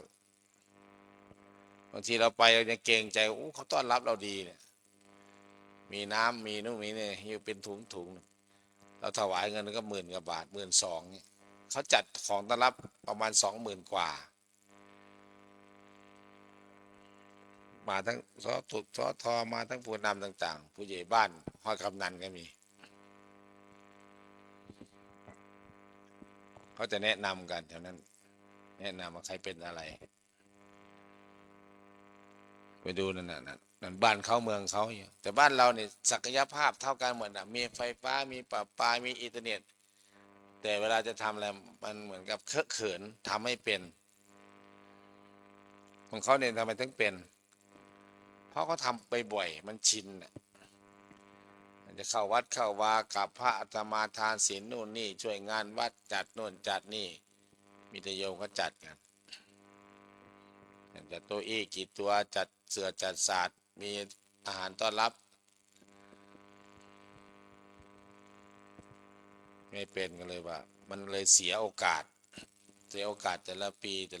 แล้วก็พัฒนายากไป ะนั้นคือพระเราก็ต้องโดดเด่นทำงานต้องโดดเด่นคือถ้าเราก้าวเข้าไปปุ๊บเนี่ยคือหนึ่งเราทำงานประสบการณ์ได้อะไรนะเขาว่าเกรงใจพวกรัฐเกรงใจเรานั่นคือการทำงานปริวาสอย่างงานปริวาสกรรมเนี่ยถ้าเกิดพระคุณเจ้าเนี่ยทำงานทำไม่ใหม่เนี่ยคือเราเป็นพระผู้น้อยอย่างเจ้าวาดต้องขออนุญาตตำบลเลยนะอยู่ในเขตตำบลเนี่ยขออนุญาตตำบลแล้วก็ต้องสื่อขออนุญาตอบต.กำนันต้องมีประชุมด้วย ประชุมงานถึงจะไปได้จะไปงานฉลองฉลองโบสถ์งานต่างๆว่าต้องผ่านพวกนี้นี่เขาจะมองเราว่าเราอ่อนเขาจะมาเกทับเราจะมาข่มแต่ผมไม่มีใครกล้าข่มหรอกมีแต่เราเนี่ยจะข่มเขาคือประสบการณ์แล้วก็แต่เรานะก็ทำไปเรื่อยๆทำดีแล้วก็พระผู้ใหญ่ก็นิมนต์มาให้เห็นผมฉลองโบสถ์เนี่ยผมทำบุญเนี่ยฉลองโบสถ์หมดถวายพระหมดไป500,000ทีนี้มนต์มาสายมหานิกายสายธรรมยุทธแต่ยังไม่ได้โดนนิมนต์สายน้องพงศ์เนี่ยผมว่าเงินหมดก่อน ผมตั้งไป500,000มนต์พระอย่างเดียวถวายพระอย่างเดียวแล้วรวมแล้ว2,000 3,000อะไรเงี้ยอย่างยิ่งเจ้าไอ้เลขาผลเนี่ยถวายเป็น10,000 20,000คือถวายไว้งั้นเนี่ยมันไม่ได้ไปคิดอะไรจะเป็นอะไรหรอกโอ้ถวายนี่มนต์มาจะเป็นนู่นเป็นนี่ไม่เป็นอย่างน้อยเราได้ทำบุญแล้วก็เขามาดูเขาก็ไปพูดศักยภาพมันได้แล้วก็จัดงานต่างๆเชิญผู้ว่ามาเจออะไรมาใครมาก็เปิดงานเปิดการไป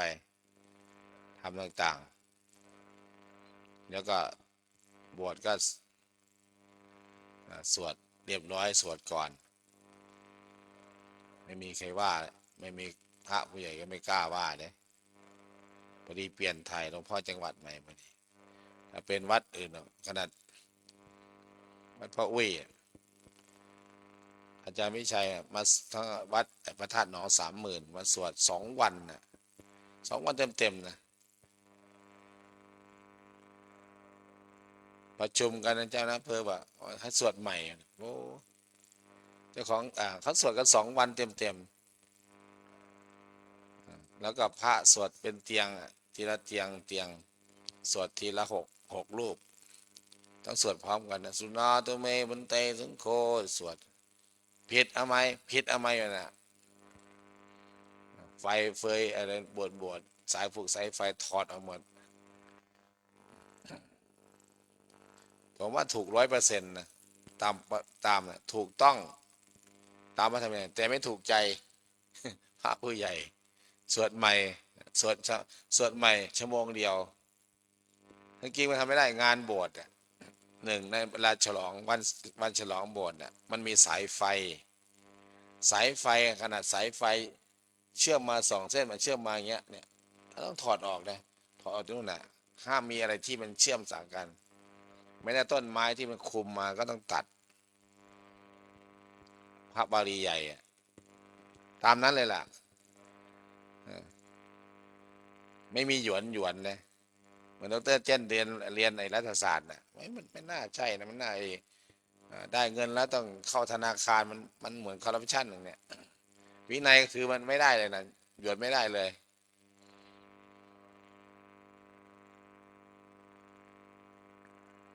แล้วก็เอาพระที่นั่นนิมนต์พระในเขตนั้น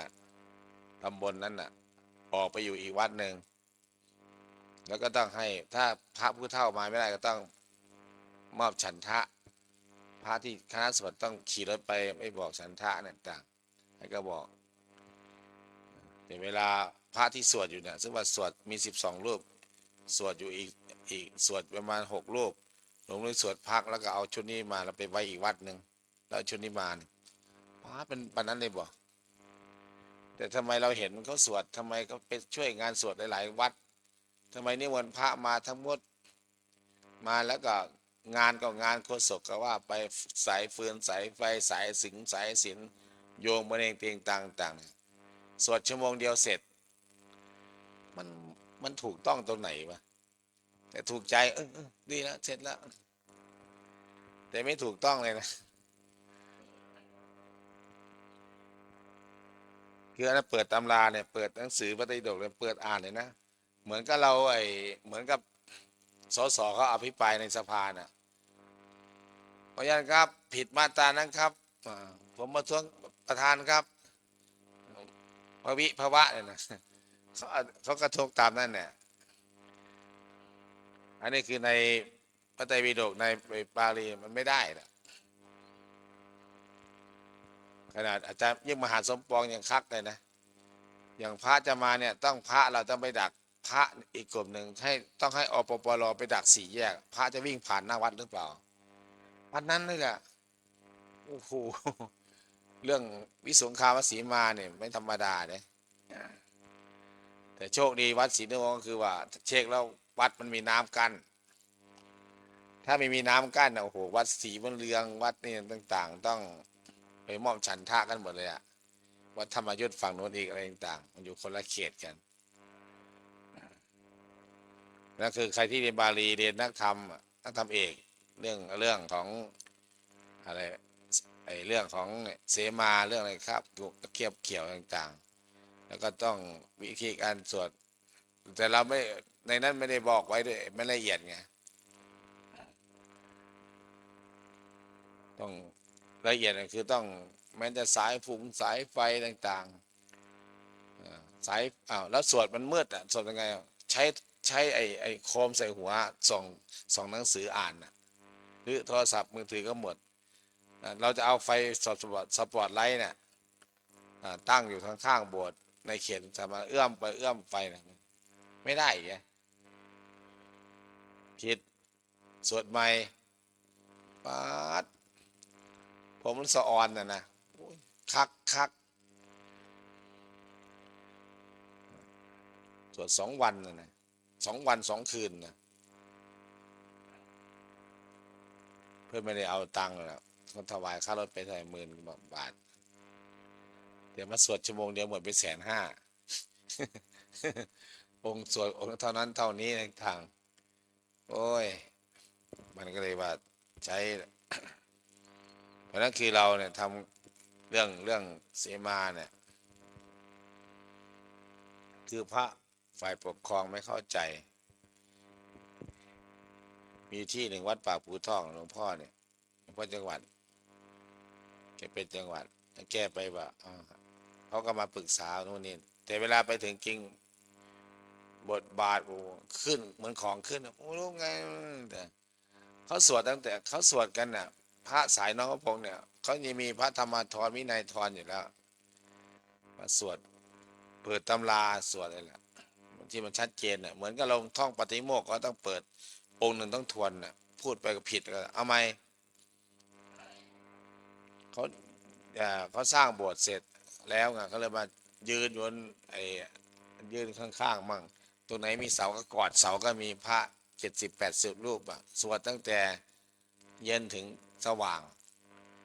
หลวงพ่อไปบอกไม่เห็นมันต้องสวดใหม่ก็เรียกเอาพระเจ้าของสวด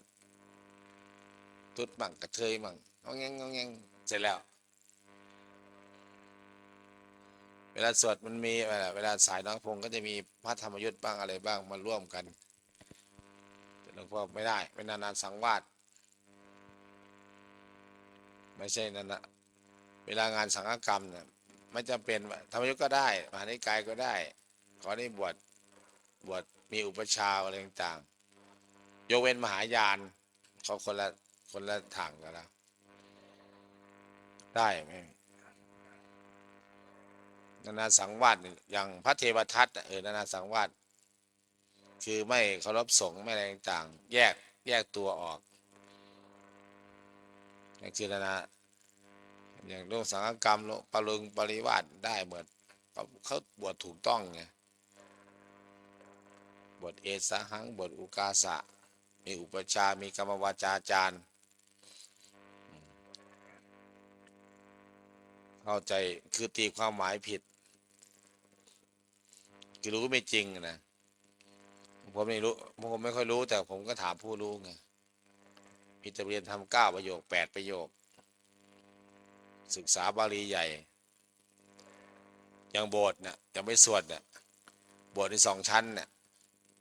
ผมเรียกว่าอาจารย์มหาเนี่ยบวช2 ชั้นทำยังไงให้เวลามีการบวชพระหรือสวดปริวาสสวดปฏิโมกข์บวชพระเนี่ยเวลาบวชพระเนี่ยคนที่มีอยู่ใต้โบสถ์ทำไงถึงจะทำได้หรือไม่ต้องไล่คนออกฝนต้องตกคนที่ต้องบางที่ต้องเอาเชือกมาขึงนะตรงนี้ห้ามเข้าห้ามเข้าห้ามเข้าผมเลยเล่าให้เขาฟังตรงนี้ห้ามเข้าห้ามเข้าเอาเชือกมาขึงโบสถ์ตั้งใหญ่พื้นที่กว้าง20 กว่ายาว30ฝนตกก็ไล่คนออกจากใต้โบสถ์นะพระกำลังทำสังฆกรรมมานะคนก็ไปตากฝนนะซะยืนตากฝนพอทำเสร็จแล้วค่อยเข้ามาร่มมันโง่หรือฉลาดผมก็เลยถามอย่างแล้วอย่างนี้จะแก้ไงทำยังไงเขาเลยว่าสวดต้องสวดเป็นวิสุงคามวสีมาด้วยขันวสีมาด้วยสวด2 อย่างแต่เขาจะไม่ยอมสวดมันช้ามันนานใช้เวลาเป็นวันน่ะเที่ยงสวดเที่ยงวันทั้งเที่ยงคืนเลยเห็นไหมใครไปร่วมงานบวชใครนะฮะไปดูดิลูกชายจะดำป่ะ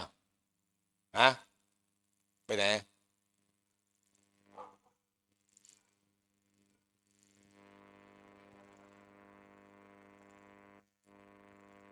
ลูกชายจะดำป่ะตะวันมาดู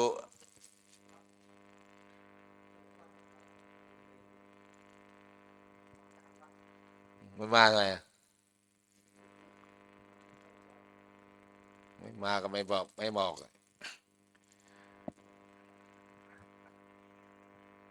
ต่อไปต้องซื้อปืนไปปืนแก๊ปหนังมาสวดใครเคยไปร่วมงานสวดบวชผมสวดขอดสิมนะผมเคยไปร่วมตั้งแต่ภาษาต้นๆไปเรื่อยๆเนี่ยผมก็เอะใจอยู่มาเยอะเนี่ยผมก็เลยแบบผมไปเห็นที่เนี่ยไปเห็นสายน้องพระพงศ์เขาทำเขาจะสร้างโบสถ์เขาปรับที่ก่อนสวดสวดถอนสวดอะไรต่างๆเรียบร้อยแล้วเขาก็สวดทักแล้วก็ทำตามบางวัดเดินไปสวดเสร็จสวด3 วันพระน้อยนะแต่พระจะ20ก็อาจจะ2 วันเดินทุกตารางเหมือนกระเบื้องนะทุกตารางนี่ว่าเสมาคาบเกี่ยวไม่ได้อาจจะเมื่อ500 ปี300 ปีเป็นวัดเก่า1,000 ปีเงี้ยเขาก็ถอนหมดเลยสวดถอนแต่ไม่ได้สวดทีละ2นะสวดบางทีก็แล้วแต่บางทีถ้าพระเยอะก็สวดทีละ10เลยทุกองค์ที่เดินไปเนี่ยต้องสวดด้วยไม่ใช่มาไปเดินแบบเป็นพระนั่งระดับเฉยๆนะเป็นพระนั่งระดับยืนระดับไม่ได้สวดยืน10 องค์ก็ต้องสุนาตัวเมพันเตสังโฆต้องซ้อมกันก่อนเขาจะมีหนังสือให้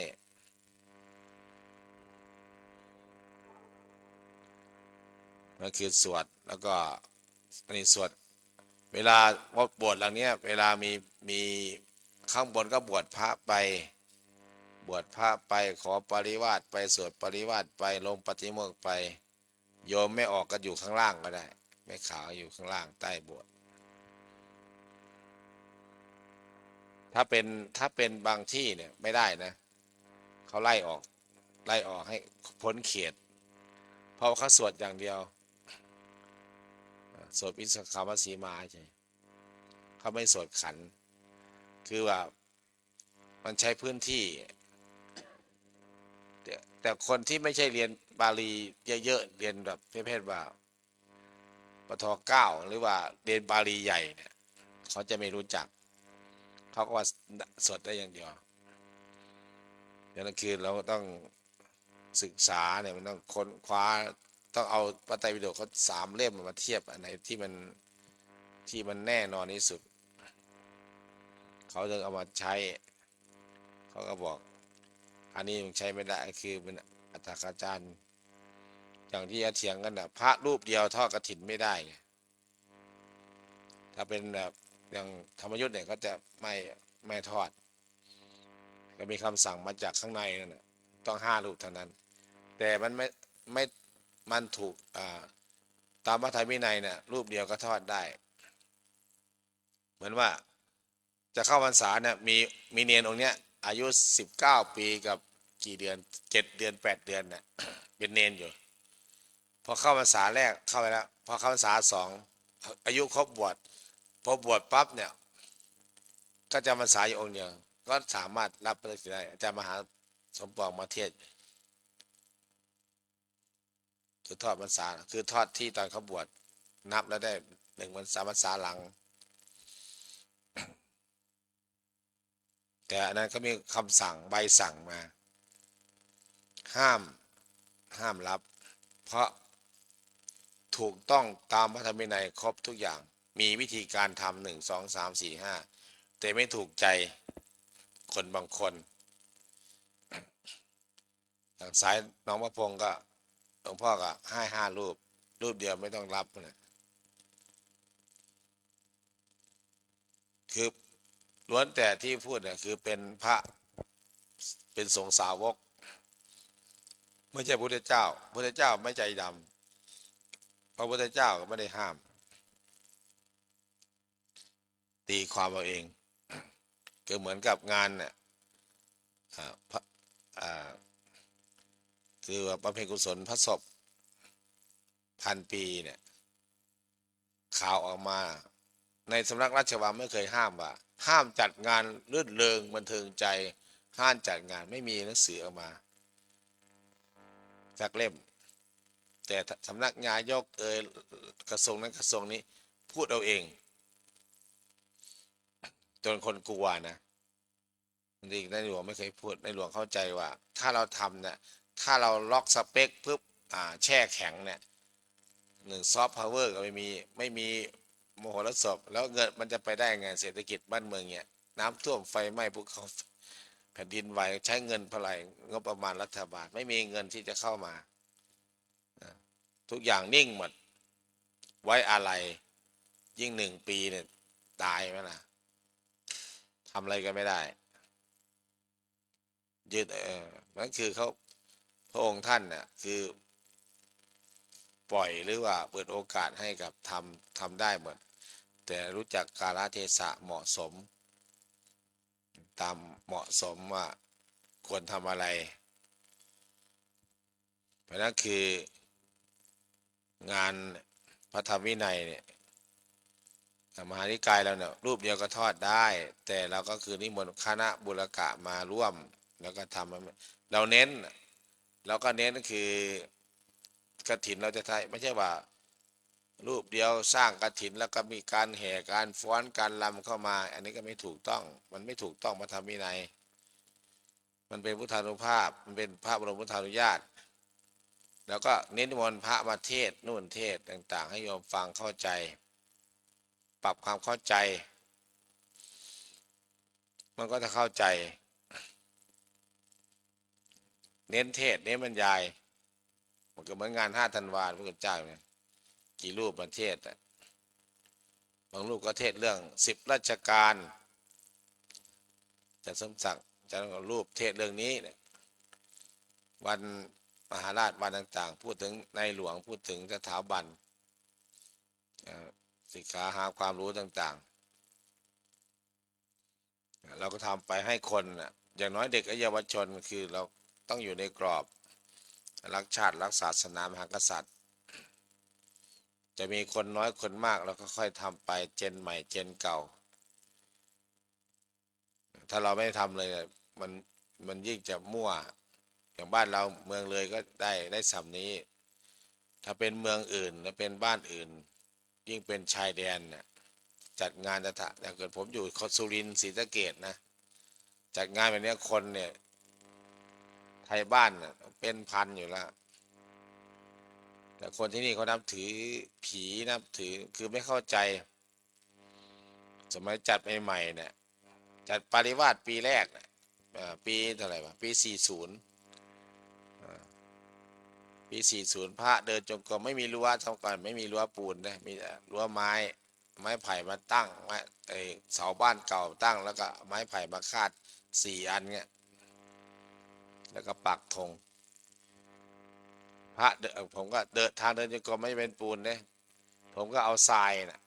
มาโรยตามทางพอเดินได้เหมือนกระเบื้องเหมือนกับเท่ากับกระเบื้องเนี่ยน้ำบักจับเยอะ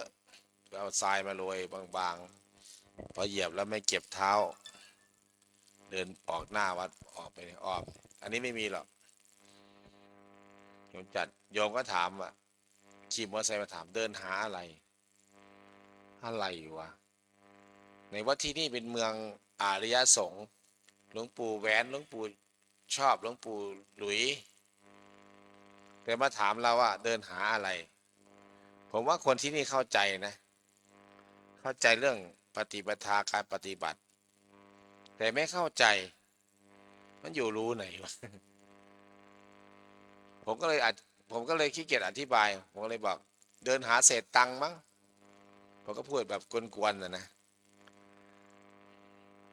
มันยังถามด้วยหาเจอหรือยังยังไม่เจอช่วยหาไป ไปเดินตามพระไปไม่เข้าใจเดินธุดงค์หรือไม่มีคนสอนอานิสงส์การเดินจงกรมมีกี่ประการครับโยมก็ตอบอย่างไม่เข้าวัดจนสาวจนแก่ยังตอบไม่ได้เลยนั่นคือยังนึกว่าเราเข้าใจว่าเราอยู่ต่างจังหวัดผมเข้าใจว่าที่นี่เข้าใจหมดแล้วว่าครูบาอาจารย์มันสอนแล้วเพิ่งก็ไม่ได้สอนไม่ได้เทศงานมันเกิดเพื่อกับมีท่าเทศองค์เดียวเทศกับประเทศย้องกันเนี่ยแล้วก็โรงทานเนี่ยเป็นร้อยคนใส่บาตรเนี่ยเป็นพันแต่ไม่เข้าใจเรื่องหลักธรรมคำสอนเลยนั่นคืออย่างผมเนี่ยเป็นผู้ที่บรรยายธรรมนิมนต์พระมาเทศนู่นนี่นั่นต่างเนี่ย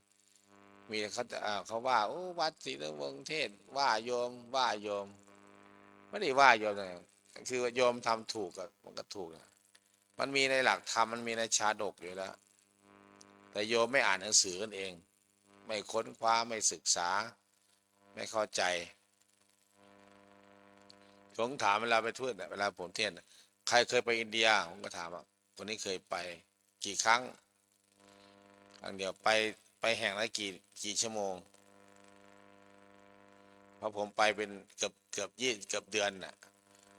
ผมแช่อยู่ที่พุทธคยาอยู่7 วันผมก็เดินปู่มันพอเดินนั่งเมื่อยผมก็ออกข้างนอก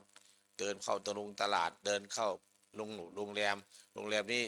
คืนละ200 300โรงแรมนี่คืนละ500ผมถามหมดมีอาหารไทยไหมในขณะครูบาอาจารย์นักทัวร์ก็ยังนั่งหลับตาผมเดินเลาะหมดแล้วเพราะผมไม่เคยไปผมก็ต้องศึกษาเผื่อผมมีโอกาสได้ไปคนเดียวไปหาซื้อM100กินก็ไม่มี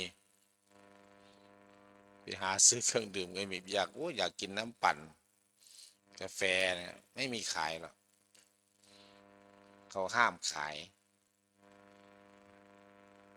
แล้วก็น้ำกับไม่มีน้ำตาโน่นตานี้หรอกบ้านเรามีน้ำตาตุกตาสิงตาโน่นตานี่ใครอยากทำก็ทำได้ขอให้มีอย.ของเขาเนี่ยมีขวดเจ้าเดียวและตาเดียวคนอื่นทำไม่ได้เหมือนกับคอมมิวนิสต์บางๆนะจะรับM100มาจากเมืองไทยไปขายหรือจะเอาจากรถเราคณะทัวร์ไทยจะเอาM100ไปขายไม่ได้เลยโดนจับเลยล่ะ ผมมีศักยภาพผมจะซื้อM100ไปขายหน้าวัดเนี่ยเครื่องดื่มเนี่ยไม่ได้เลยโดนจับติดคุกเพลินไปเลยนั่นคือ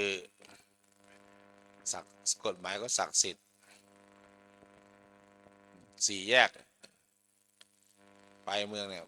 อย่างสี่แยกอุดรเนี่ยไม่มีไฟแดงที่นั่นเขาไม่สร้างไฟแดงหรอกเพราะเอาเงินทำไฟแดงไปทำอย่างอื่นดีกว่าเขาขับรถเหมือนมั่วนะแต่ไม่ชนกันนะมีน้ำใจบ้านเราเนี่ยไม่มีน้ำใจเพราะว่าประกันอะไรนะชั้นหนึ่งชนตุ้มเปิดรถเดินหนีเลยคุยกับประกันไม่คุยกันนะไม่ไปของเขานี่ชนตุ้มจังหวัดดียกขอโทษกันซ่อมใครซ่อมมันเขาจึงระวังเนี่ยขับรถแค่60รถวิ่งได้แค่80ของเราวิ่งได้เท่าไหร่เอาพระคุณเจ้ารถพระคุณเจ้าเนี่ยเหยียบไป100 กว่า120 130อันนั้น80พอเกิน80พอ90เครื่องมันจะหอนเลยพอเขาทดเฟืองเขาจะใส่ไอ้รถทุกอย่างไอ้อะไรนะ VIP มันน่ะแต่เฟืองท้ายมันใหญ่มันวิ่งได้ขนาดนี้เขาล็อกสเปคบ้านเราเนี่ยห้ามวิ่งให้วิ่ง90แต่เขาไม่ได้ล็อกคันเร่งไว้ยังไงมันก็ต้องวิ่งเป็น100 200น่ะยิ่งรถอะไรราคาเป็น10 ล้านยิ่งวิ่งได้300นะบิ๊กไบค์วิ่งได้300นะที่นี่ถามอินเดียมีบิ๊กไบค์มีแต่วิ่งได้แค่90เต็มที่ถ้าวิ่งถึง100 กว่าเครื่องมันสั่นสเตอร์มันใหญ่สเตอร์ใหญ่มันขึ้นเนินดีแต่ทางเรียบวิ่งไม่ได้เวลาจะชนปุ๊บแตะเบรกจากวิ่งมา80แตะเบรกหน่อยก็เหลือ50 60ชนปึ้งแค่ถลอกไม่ถึงตายแต่บ้านเราเนี่ยเอื้อให้ตำรวจเก็บกินแต่ละวันที่นั่นไม่ไว้ตำรวจยืนคนเดียวเนี่ยสี่แยกไม่มีโจรกันหรอกถือไม้แส้หรือถือกระบองเนี่ย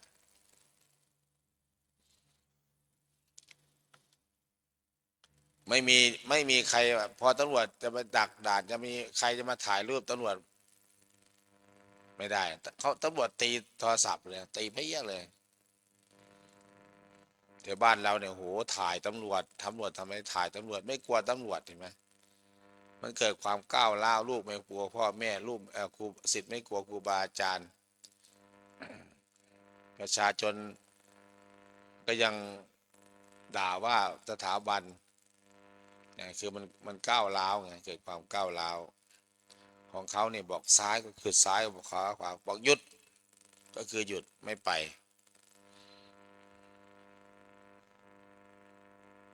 ไปกราบพุทธคยาสมัยก่อนกราบแล้ว24 ชั่วโมงทุกวันเนี้ย6 โมงก็เป่านกหวีดปี๊ดทุกคนต้องรีบออกถ้ามัวจะไปนั่งสมาธิหลับตาเดี๋ยวก็โดนจับใส่คุกขี้ไก่คือกฎหมายเขาไม่มากมายแต่มันเขาศักดิ์สิทธิ์คือวินัยก็ต้องศักดิ์สิทธิ์เหมือนกันวินัยที่คุมเราต้องศักดิ์สิทธิ์เวลาเป็นเวลาในพระคุณเจ้าต้องศึกษาไว้แต่ละพื้นที่เราก็ต้องดูเขาดูเราไม่ใช่ว่าเรามาไปอยู่ที่ไหนก็ตามไม่ได้เราอยู่จังหวัดนั้นจังหวัดนี้แต่ละพื้นที่ไม่เหมือนกันแต่ก็ต้องศึกษาดูคน3 ปีเมื่อ3 ปีเรามีพลังเราก็ต้องอย่างน้อยในพระเราต้องสวดไหว้พระสวดมนต์นะครับอย่าไปสวดคนเดียวในห้องสวดออกเสียงแม้จะอยู่ลานธรรมเนี่ยศาลามันใหญ่พากันสวดมนต์มันไม่มีอันดับแรกไม่มีคนสวดเราก็ต้องสวดเองหาเครื่องน้อยๆหรือสวดปากเปล่าโยโสภะคะวาอะระหังสัมมาสัมพุทโธสวดดังๆต่อไปก็จะมีญาติโยมมาสวดตามทำหนังสือแจกโยมวันพระวันโกนก็อะระหังสัมมาสัมพุทโธภะคะวาพระผู้มีพระภาคเจ้าเสียงเหล่านี้ออกจากวัดไปออกจากรั้ววัดโยมเขาก็เริ่มเกรงกลัวเห็นไหมเราไม่ต้องดูใครดูอิสลามเขาประมาทเขาเปิดลำโพง 8 ดอกหรือ4 ดอกแล้วดอกยาวๆเหมือนกับดังเป็นหลายกิโลไม่เห็นมีใครว่าเพราะว่ามันเปิดจนชินแล้วมันศักดิ์สิทธิ์แล้วในขณะเปิดปุ๊บผู้หญิงก็อยู่ในบ้านก็ละหมาดผู้ชายวันศุกร์ต้องเข้าโบสถ์เห็นไหมเข้าทุกคนนะของเขาเนี่ยอย่างวันพระของเราเนี่ย8 ค่ำก็มากัน5-6 คน8 คน15 ค่ำก็มาไม่พอ10ก็มีคือไม่เคารพยำเกรงละอะไรก็ได้ไงคือศาสนาพุทธเราเลยอ่อนเปี้ยเสียขาไม่มีจุดยืนบางที่แทบจะไม่มีอำนาจต่อรองจะสั่งใครต่างๆคุมใครไม่ได้งานศพเนาะผมถ้าเกิดไปที่อื่นสมัยก่อนที่ที่นี่กับมีจุดพูดจุดตะไลยิงพกพกปังปังบางทีงานศพยิ่งเป็นมีตำรวจลูกหลานเป็นตำรวจยิงปืนเนี่ยเดปืนเมืองหลังปังปังปังปังปังผมเห็นผมก็เลยประชุมประกาศห้ามยิงพลุจุดตะไลระเบิดผมก็เลยตั้งธรรมนูญของวัดเลยปรับ 5,000 บาทปรับเอาไปไหนนะเอามาจ่ายค่าไฟวัดบำรุงวัด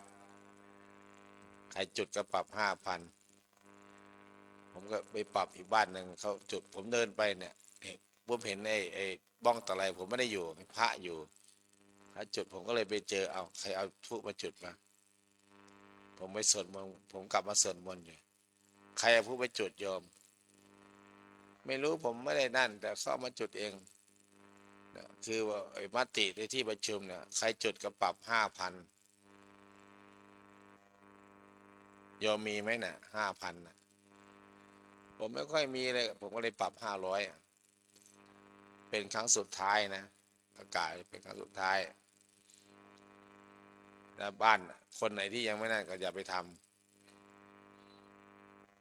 คือเรามีอำนาจในทางจิตวิญญาณเราสั่งได้แล้วห้ามเอาเหล้ามากินแต่ก็ยังพวกก็ยังเหมาะแหมะพวก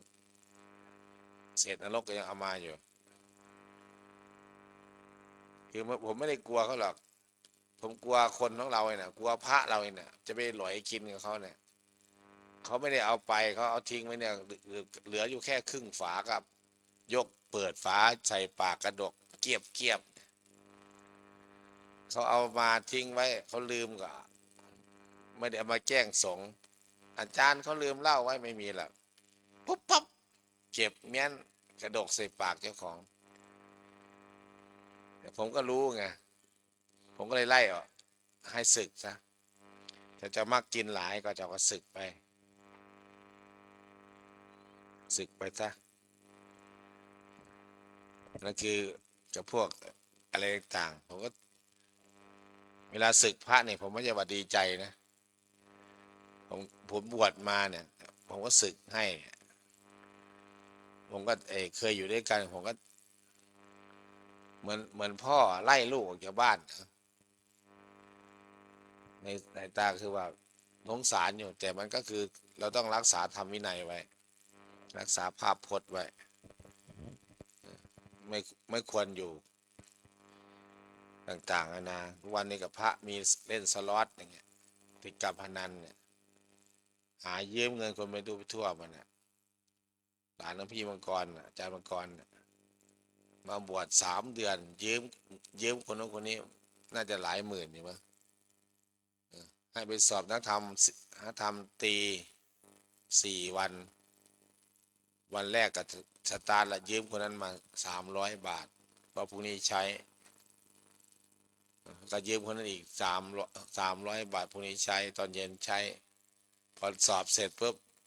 เงียบเก็บผมได้รับโทรศัพท์อาจารย์ครับ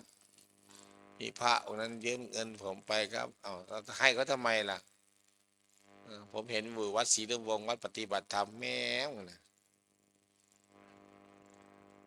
ผมเลยให้นะ เป็นข้ออ้างเลยผมเดือดร้อนนู่นนี่นั่นจะให้พ่อให้แม่แต่พ่อแม่มีที่ไหนล่ะ มินเมย์ในพระเนี่ยผมก็เลยว่าองค์นี้เอาศึกง่ายเพราะหนึ่งเรื่องเงินเนี่ยคุณยืมเขาแล้วคุณไม่ใช้เขาเนี่ยคุณอาบัติปาราชิกแล้วผมเลยเอาตัวนี้มาข้อนี้มานั่นแหละคุณอยู่ไม่ได้หรอกยืมเงินพระในวัดยืมเงินนู่นนี่นั่นยืมห้อยเมชีเด็กน้อยต่างๆติดหนี้ร้านค้าอย่างนี้หนึ่งติดสล็อตบ้างอาจจะมินเมย์ในการยังเล่นยาอยู่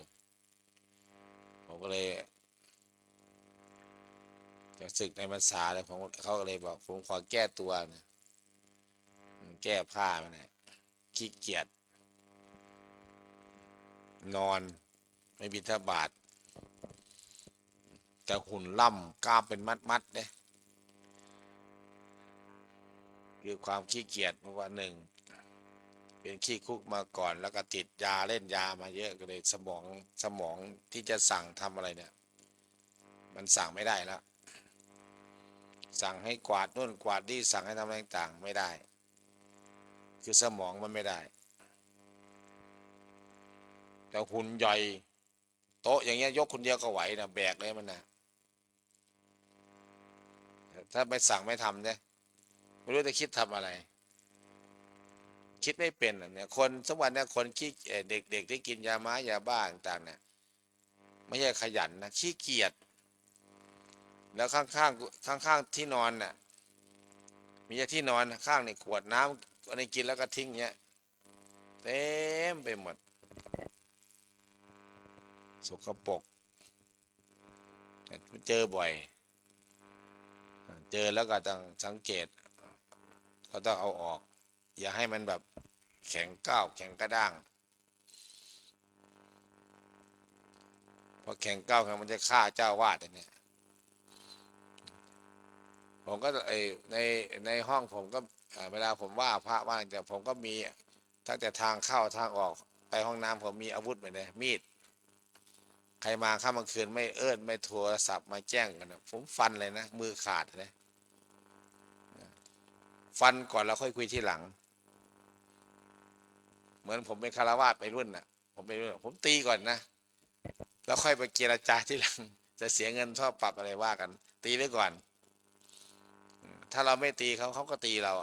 เราก็ต้องเก็บไงผมคิดว่าเอาก่อนได้เปรียบแล้วค่อยไปเจรจาใครไปหาผมในห้องต่างๆนะเกิดไม่มีเสียงคันก้ามันไม่โทรศัพท์ปะนะข้อแก๊กเนี่ยผมฟันเลยนะฟันมือขาดเลยแหละเพราะว่าผมศัตรูเยอะไงคือผมจะว่าทั้งโยมทั้งพระอะไรต่างๆคือว่าให้มันดีแต่เขาอาจจะคิดว่าอาจารย์ด่าก็อาจจะซ้ำเนี่ยเห็นไหมก็แก๊กเนี่ยหลังผมเนี่ยฟันเลยล่ะหรือแล้วว่าคือเราต้องระวังมีสติเราไม่ได้ฟันหัวเราฟันมือนะพอฟันแล้วก็เจรจาพาไปเย็บที่หลังนั่นคือเราบอกว่าใครไปหาผมก็ต้องหนึ่งโทรศัพท์เข้าไปก่อนอาจารย์ครับอย่าไปครับใครน่ะหรือว่าต้องเคาะห้องเรียกดังๆยืนเรียกต่อหน้ากล้องแต่มาก็แก๊กเนี่ยฟันเลยเหรอไม่เว้นไม่ว่าจะเป็นแม่ชีเป็นใครต่างๆฟันเลยแล้วช่วงแขนขาดมือขาดแล้วค่อยไปคุยทีหลังไม่ได้สุ่มสี่สุ่มห้าไม่ได้เพราะคนคือหนึ่งระวังไม่รู้ใครดีใครไม่ดีต้องเป็นคือต้องเป็นเสือกันเสือต้องระวังอยู่แล้วคือเราอยู่กับพระบวชพระทีก็จับพระศึกบางต่างๆผมเคยบวชให้ต่างๆที่ทำไม่ถูกไม่มาวัดอะไรต่างๆผมก็เลยบอกเอาศึกแต่ยังไม่ได้ทำวิธีให้เนี่ยผมก็เลยสั่งว่าจะมาหรือไม่มาเนี่ยถ้าไม่มาเนี่ยอย่าให้เห็นหน้าเนี่ยนี่ก็ ไม่เห็นหน้าไม่กลับมาต้องสั่งเด็ดขาด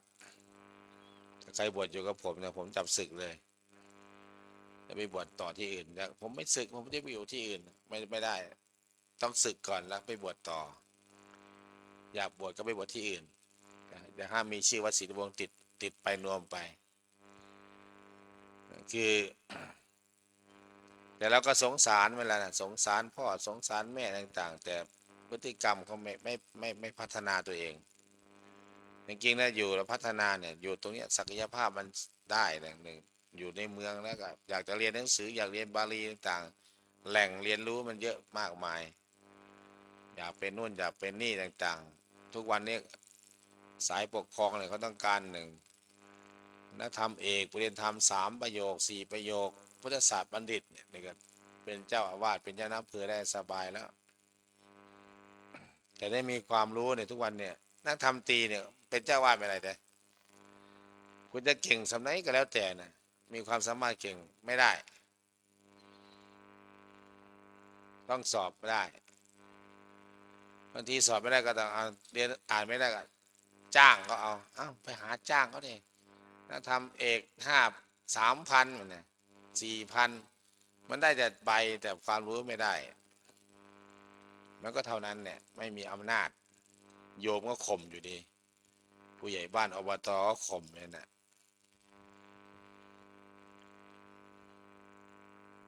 มันยะมันอะไรวันพี่เดียวแล้วจัดงานกฐินผมไม่ได้ไปประชุมหรอกผมมาให้ทำเลยก่อนทำงานก็ประชุมเป็นเจ้าวาดเนี่ยประชุมเลยนู่นนี่นั่นต่างๆผมก็เลยไปที่หลังให้พาไปติดตั้งฟืนไฟจัดนู่นจัดนี่ก่อนผู้ใหญ่บ้านก็มากำนันผมไปทีหลังเขาซื้อเนื้อมาย่างที่วัดละย่างเนื้อกินแก้มเหล้าเลย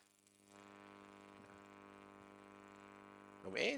หมู่กลุ่มนี้ทำไมเสียงดังเวลาพระเทศน์อะไรไม่เห็นมานั่งฟังพระสวด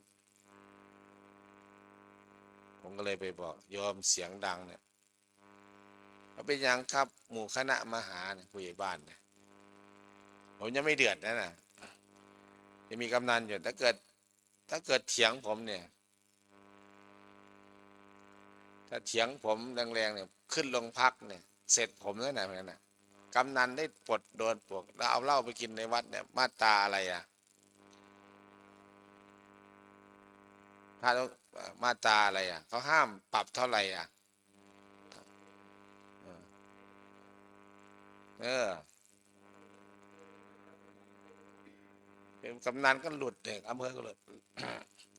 พอผมไปยืนปุ๊บเนี่ยไปเลยปะ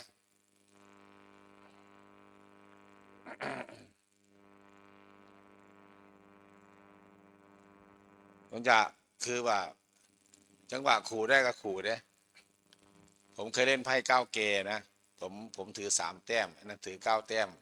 ผมปึ๊บไปเนี่ยมันหลบเลยเว้ยสเตตฝัดยังหลบ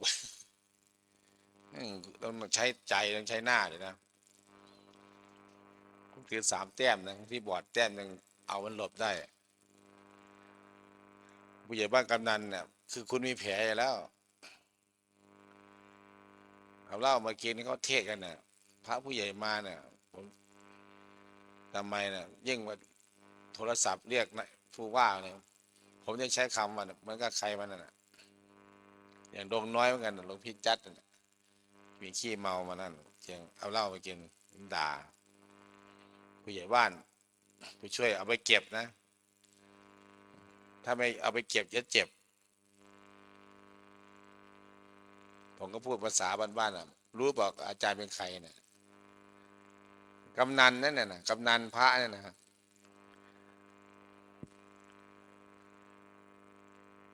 คือคนไม่เคยแบบผู้ใหญ่บ้านกำนันไม่เคยมางานแบบเนี้ยอย่างงาน5 ธันวาต่างๆมันเหมือนบ้านนอกนะถ้ารู้ผมก็เอาผมจัดงานเนี่ยเชิญผู้ว่ามาต่างๆเขาเห็นคนที่รู้จักเนี่ยมันไม่กล้าแอะกับผมเลยผู้ใหญ่บ้านกำนันเห็นในหม้อปั๊บเลยยิงสูบบุหรี่มากินเหล้ามาใกล้ๆเนี่ยหลบฟึบเนี่ยนะ ผมก็บอกว่าผู้นำเนี่ยอย่าไปหากินเหล้าต่อหน้าสาธารณชนต่างๆในวัดในวาในโรงเรียนเนี่ยไม่ได้เลยเอาไอ้พวกพอเนี่ยตายแล้วว่าไง ผิดเลยนะสมัยก่อนเนี่ยผมพูดมาตลอดกินเหล้างานศพวัดเนินตะแดดเนี่ยผมสู้หมดเลยผมกินเหล้าเต้งกินเหล้ากินดูกบัญชาแต่ผมไม่กินในวัดผมไม่กวนในวัดไงกินกับหมู่คณะในงาน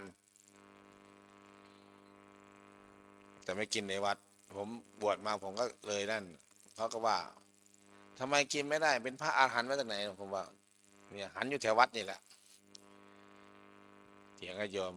กำลังห้ามเล่นไพ่ในงานศพให้เฝ้าได้แต่ห้ามเล่นผมปราบเลยนะผมปราบมาผมออกจากวัดตากแดดผมมาอยู่วัดป่า3 ปีแล้วก็ทราบข่าวอาจารย์วาดใหม่ให้เขาเล่นจะปกครองเขาไม่ได้ละผมมาอยู่นี่ก็เลยฟังอยู่เละเทะเหมือนเดิมผมอยู่ไม่ได้ละผิดเป็นผิดถูกเป็นถูกตอนก่อนผมพูดไม่มีกฎหมายนะอาจารย์ยศไม่มีกฎหมายรองรับเลยพอผมพูดไปมาต่อมาสัก10 ปีเนี่ยเริ่ม20 ปีมั้ยตอนนี้มีกฎหมายรองรับห้ามซื้อขายดื่มสุราในวัดว่าปรับตั้ง20,000นะว่าในสถานที่ราชการเห็นไหมกฎหมายเพิ่งออกมาออกมาแล้วผมก็เลยพูดได้เต็มปากอีก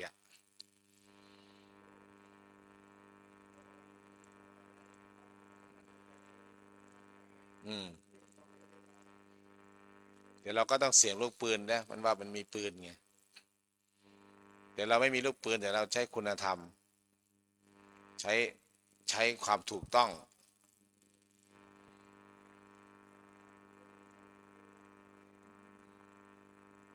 ก็เลยว่าโอ้ยหลวงพี่นี่ยังหลวงพี่ยังจัดการโยมไม่ได้ไงต้องจัดการให้ได้คืออธิบายของผมอธิบายเนี่ยคือเ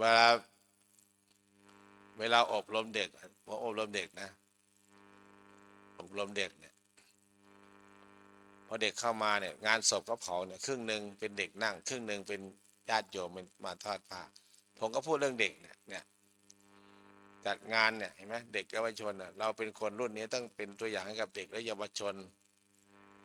เป็นระเบียบวินัยเหล้ายาปาปิ้งอะไรต่างๆอย่าให้มีงานศพต้องเป็นระเบียบเรียบร้อยลูกหลานก็จะเป็นตัวอย่างที่ดีเด็กวันนี้คือผู้ใหญ่ในวันหน้าผู้ใหญ่วันนี้คือผีในวันหน้าเด็กฉลาดชาติเจริญเด็กผมก็พูดคำกรเนี่ยเด็กวันนี้คือผู้ใหญ่วันหน้าทำทีท่าละไม้คล้ายพ่อแม่หากผู้ใหญ่ดีเด็กก็ดีตามเผ่ากอหากผู้ใหญ่บ้าเด็กก็บ้าพอๆกันผมก็เลยแบบไปเปรียบที่ผมว่าวัดนี้เป็นวัดปฏิบัติธรรมเป็นสำนักปฏิบัติธรรมงานศพก็จะอึกทึกคึกโครมอย่ามีธรณีกันแสงเปิดมาพอเข้ารั้ววัดปิดผมก็พูดบ่อยๆซ้ำๆย้ำๆเขาก็ปิดแล้วก็ไปสวดมนต์สวดศพต้องทุ่มถ้าปลุกถ้าไม่มีงานวัดนะจะไป6 โมงครึ่งให้มืดก่อนผีเข้าบ้านได้จะมาสวด4 โมง5 โมงผมไม่ไปเวลาสวดงานเวลาถ้าไม่มีงานปฏิบัติธรรมไม่มีการถ้าพระเยอะนะถ้าพระน้อยๆก็ให้ไปก่อนแล้วก็กลับมาสวดมนต์ที่วัดคือไปสวดมนต์อย่างเขาเผาศพเนี่ยสวดมนต์5 โมงครึ่งถ้าสวดพระอภิธรรมสวดพระจะไป6 โมงครึ่งถึงบ้านประมาณทุ่มเวลาเดียวจะเป็นคนจนคนรวยก็คือเวลานี้ไม่มีลักลั่นอาจารย์วันนี้มนต์มาสวดก่อนได้ไหมผมถามว่าทำไมเจ้าจะมา เจ้ามาจากวังไหนเจ้าเมืองไฮโลงั้นก็ไม่ต้องสวดให้โยมให้เจ้าเล่นไปเลยคือเราอยู่เราต้องได้เปรียบกายภาพต่างๆเราก็ต้องเล่า เวลานั้นมาถึงในงานน่ะเราต้องคุมระบบระเบียบให้ได้ แล้วก็สมัยก่อนก็สับปะเลอบางเผาอย่างนี้ห้ามสับปะเลอไม่มีสับปะเลอมีแต่พระเผาให้โยม มีแต่ผมดร.เจนน่ะเผาศพถ้าเผาฟืนเผาถ่านกันหลวงพี่ก่อนก็เผาได้แต่หลวงพี่แต่เผาไฟฟ้าเนี่ยหลวงพี่ก่อนก็เผาไม่เป็นเลยเฮ็ดจังไดล่ะน้ำมัน100 ลิตรก็ไม่พอแล้วศพหนึ่งอะมันต้องวิจัยต้องมาวิจัยว่าถ่านยังไงคนยังไงกระดูกกระเดี่ยวโรยยังไงผมจะมีเผาเนี่ยผมจะเอาถ่านเอาไม้ไปด้วยหาไม้เกียมไม้ไว้ไม้ไหนไม้มะขามใส่ไว้สัก4 ท่อนให้มันเรียกเผาตัวเองไม่ต้องดับเครื่องเลยแล้วก็เปิดลมไว้ดูดนั่นออกดับเครื่องดับน้ำมัน30 ลิตรหรือ25 ลิตรก็พอวิจัยมันไงวิจัยแล้วก็คุยกับเจ้าของเตาอ่ะผมก็ไม่เข้าแต่ก่อนก็เลขพูดอย่าให้หมดไวๆยกเว้นอ่ะโยมบอกไม่เอากระดูกอัดไปเลยปืดมีแต่ขี้เถ้ากระดูกป่นหมดนั่นคือเผาเตาไฟฟ้าคือให้มันประหยัดไฟแต่ถามว่ากินไฟไหมมันกินไฟเผาทีกับประมาณสัก500 หรือ1,000 บาทไม่เกินนี้หรอกประมาณ1,500-600 บาทแต่ละศพผมใช้น้ำมันช่วยแล้วก็ใช้ถ่านช่วยได้ด้วยแต่เอาถ่านไปใส่เยอะไม่ได้นะมันไหม้ยากมันนานมันกะเวลาไม่ได้ถ้าไม่มีถ่านไม่มีอะไรมีแต่โรงเนี่ยเรากะเวลา1 ชั่วโมงครึ่ง1 ชั่วโมง 30 1 ชั่วโมง 40มันก็จะเผาหมดอายุก็ไล่กลับบ้านไม่ต้องให้มาเฝ้าตอนเช้าก็มาเก็บกระดูกทีเดียวมีไงสมัยก่อนเนี่ยขี้เมามาอ้อแงอยู่น่ะกินเหล้าเมาผมไล่หนีหมดเพราะนั่นคือสังเกตว่าคุณเจ้าเนี่ยมาอยู่กันพระคุณเจ้า15 รูปเนี่ยถ้าหมดจากงาน5 ธันวาเนี่ยไม่มีงานสังเกตถ้าไม่มีลอตเตอรี่มาจอดนะวันนี้ที่เห็นรถแล้วย้ายนะพวกลอตเตอรี่มาอาศัยจอดวัดมาจอดวัดก็เก็บ20แล้วค่าห้องน้ำถ้าไม่มีลอตเตอรี่ไม่มีคนอื่นมาเนี่ยมาอาศัยจอดอยู่วัดเนี่ยแทบจะไม่มีคนมาในบ้านน้อยนาบุกสไลเนี่ยขี่มอเตอร์ไซค์แป๊ดผ่านเข้ามาเนี่ยยังไม่กล้าเลยไม่กล้าเข้ามากลัวผมใช้มีแต่โทรศัพท์เข้ามาโยมเข้ามาหน่อยอยู่ไหนเข้ามาซื้อของให้หน่อยวันนั้นไม่มีใครเข้ามาหรอกไม่มีใครเด็กวัยรุ่นไม่กล้าเข้ามีแต่เด็กนักเรียนถ้าเกิดเปิดเทอมก็จะเดินมาเลาะหน่อยเลาะเข้าห้องน้ำหรือก็เด็กขี้เกเรไม่เข้าห้องเรียนผมก็โทรศัพท์บอกพอเอาไปก็เรานั่นคือเราไม่มีคนเข้ามาวุ่นวายนะเงียบคนก็แปลกภาคกับปกติวัดในเมืองนี่โอ้ยรถมอเตอร์ไซค์วนคนนั้นเข้าคนนี้ออกคนนี้เข้านี่ออกยกเว้นพระบวชใหม่เรื่องต่างเรื่องพระเนี่ยบอกว่าถ้าไปคุยถ้าเกิดให้ไปคุยที่ที่หน้าหลวงพ่อใหญ่ห้ามเข้ามาในเขตสงฆ์เขตสังฆวาสครั้งแรกไม่ว่าแต่ครั้ง2ต้องมาคุยที่นี่ห้ามไปคุยต้องมีระบบระเบียบสมัยก่อนมีมาอยู่ใหม่เนี่ยทางมันออกสมมติได้หลังโรงครัวผมก็ลงทุนไป5-6 หมื่นเนี่ยปิดตรงนี้แล้วเรียกคนที่มีเจ้าของที่อยู่ด้านล่างเนี่ยสมัยก่อนยังไม่เป็นสนามกีฬามีอยู่8 เจ้าเรียกมาคุยที่วัดนะโยมอาตมาจะปิดเส้นทางนี้นะโยมนะจะเปิดเส้นทางข้างโรงเรียนเนี่ยเดี๋ยวอาตมาทำทางให้ลงทุนไป50,000เอาดินมาถมเอาหินคุกมาใส่โยมผ่านทางนี้นะโยมนะหรือโยมจะช่วยอาตมาก็ช่วยไม่ช่วยก็แล้วไปก็ออกทางนี้ไม่ออกทางนี้ถ้าวัดไหนก็ตามอย่างว่ามันวัดอกแตก มันปิดประตูไม่ได้ไงวัดอกแตกแป๊ดไปแป๊ดมานอนหลับก็อย่าหมาเห่าหมาหอนต่างๆอย่าไม่รู้คนดีก็มาคนชั่วก็มาคนมาเปลี่ยนมาส่งยากันก็มีต้องปิดรั้วปิดเวลาเท่าไหร่เปิดเวลาเท่าไหร่แต่วัดไหนยังเปิดประตูอยู่อกแตกเจ้าวาดอยู่ยากต้องคุมสถานการณ์ให้ได้สร้างระเบียบสร้างวินัยร่วมกันประชุมกับไทยบ้านแล้วก็ตั้งให้โยมเป็นชมรมคนรักวัดดูแลวัดเราแค่ปกครองดูสถานที่เนี่ยแล้วก็สอนธรรมะพยายามนั่งสมาธิสวดมนต์เนี่ยสวดอิติปิโสปะหงฝึกยอมถวายทานถวายแรงให้ว่าเอาเองพูดศีลว่าเอาเองเราก็เสริมให้ดังๆเปล่าเองไม่มีศีลของใครของมันอ่ะเหมือนเราจะกินปลูกข้าวอยากจะกินข้าวก็ปลูกข้าวเองอยากมีเงินก็ต้องหาเงินเอาเองไม่มีใครเอาไปให้อยากได้ศีลก็รักษาสมาทานศีลเอาเองไม่ใช่เด็กอนุบาล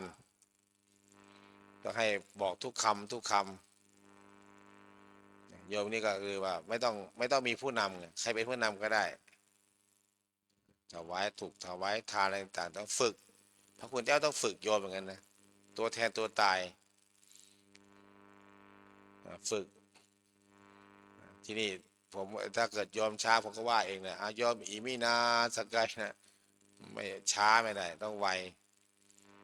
นั่นคือมาตรฐานที่เราต้องฝึกโยมฝึกเด็กฝึกคนโตคนเด็กต่างๆผมทำทุกอย่างเนี่ยสมัยก่อนโควิดกับพาเด็กจูงลูกคุงหลังเข้าวัดทุกวันอาทิตย์ทุกวันอาทิตย์พอโควิดผมก็เลยหยุดไปแล้วก็จะเริ่มกลับมาทำใหม่ต้องเจนใหม่เจนเก่าต้องได้ทั้งเด็กได้เยาวชนผมทำกฐินปลอดเหล้าเนี่ยทุกวันนี้มีเด็กและเยาวชนคนหนุ่มสาวมาทำบุญกฐินกองละ500กองละ1,000หลายอยู่เลยแล้วเขาก็เข้าใจวันมาแต่งนุ่งผ้าถุงมาแต่งตัวสวยห้ามใส่กางเกงมานะให้นุ่งผ้าถุงมาวัดต้องนุ่งผ้าถุงมาห้ามใส่กระโปรงมากระโปรงสั้นกระโปรงยาวกระโปรงยีนไม่ได้เหมือนกับไปงานใครไปกล่าวงานพระศพ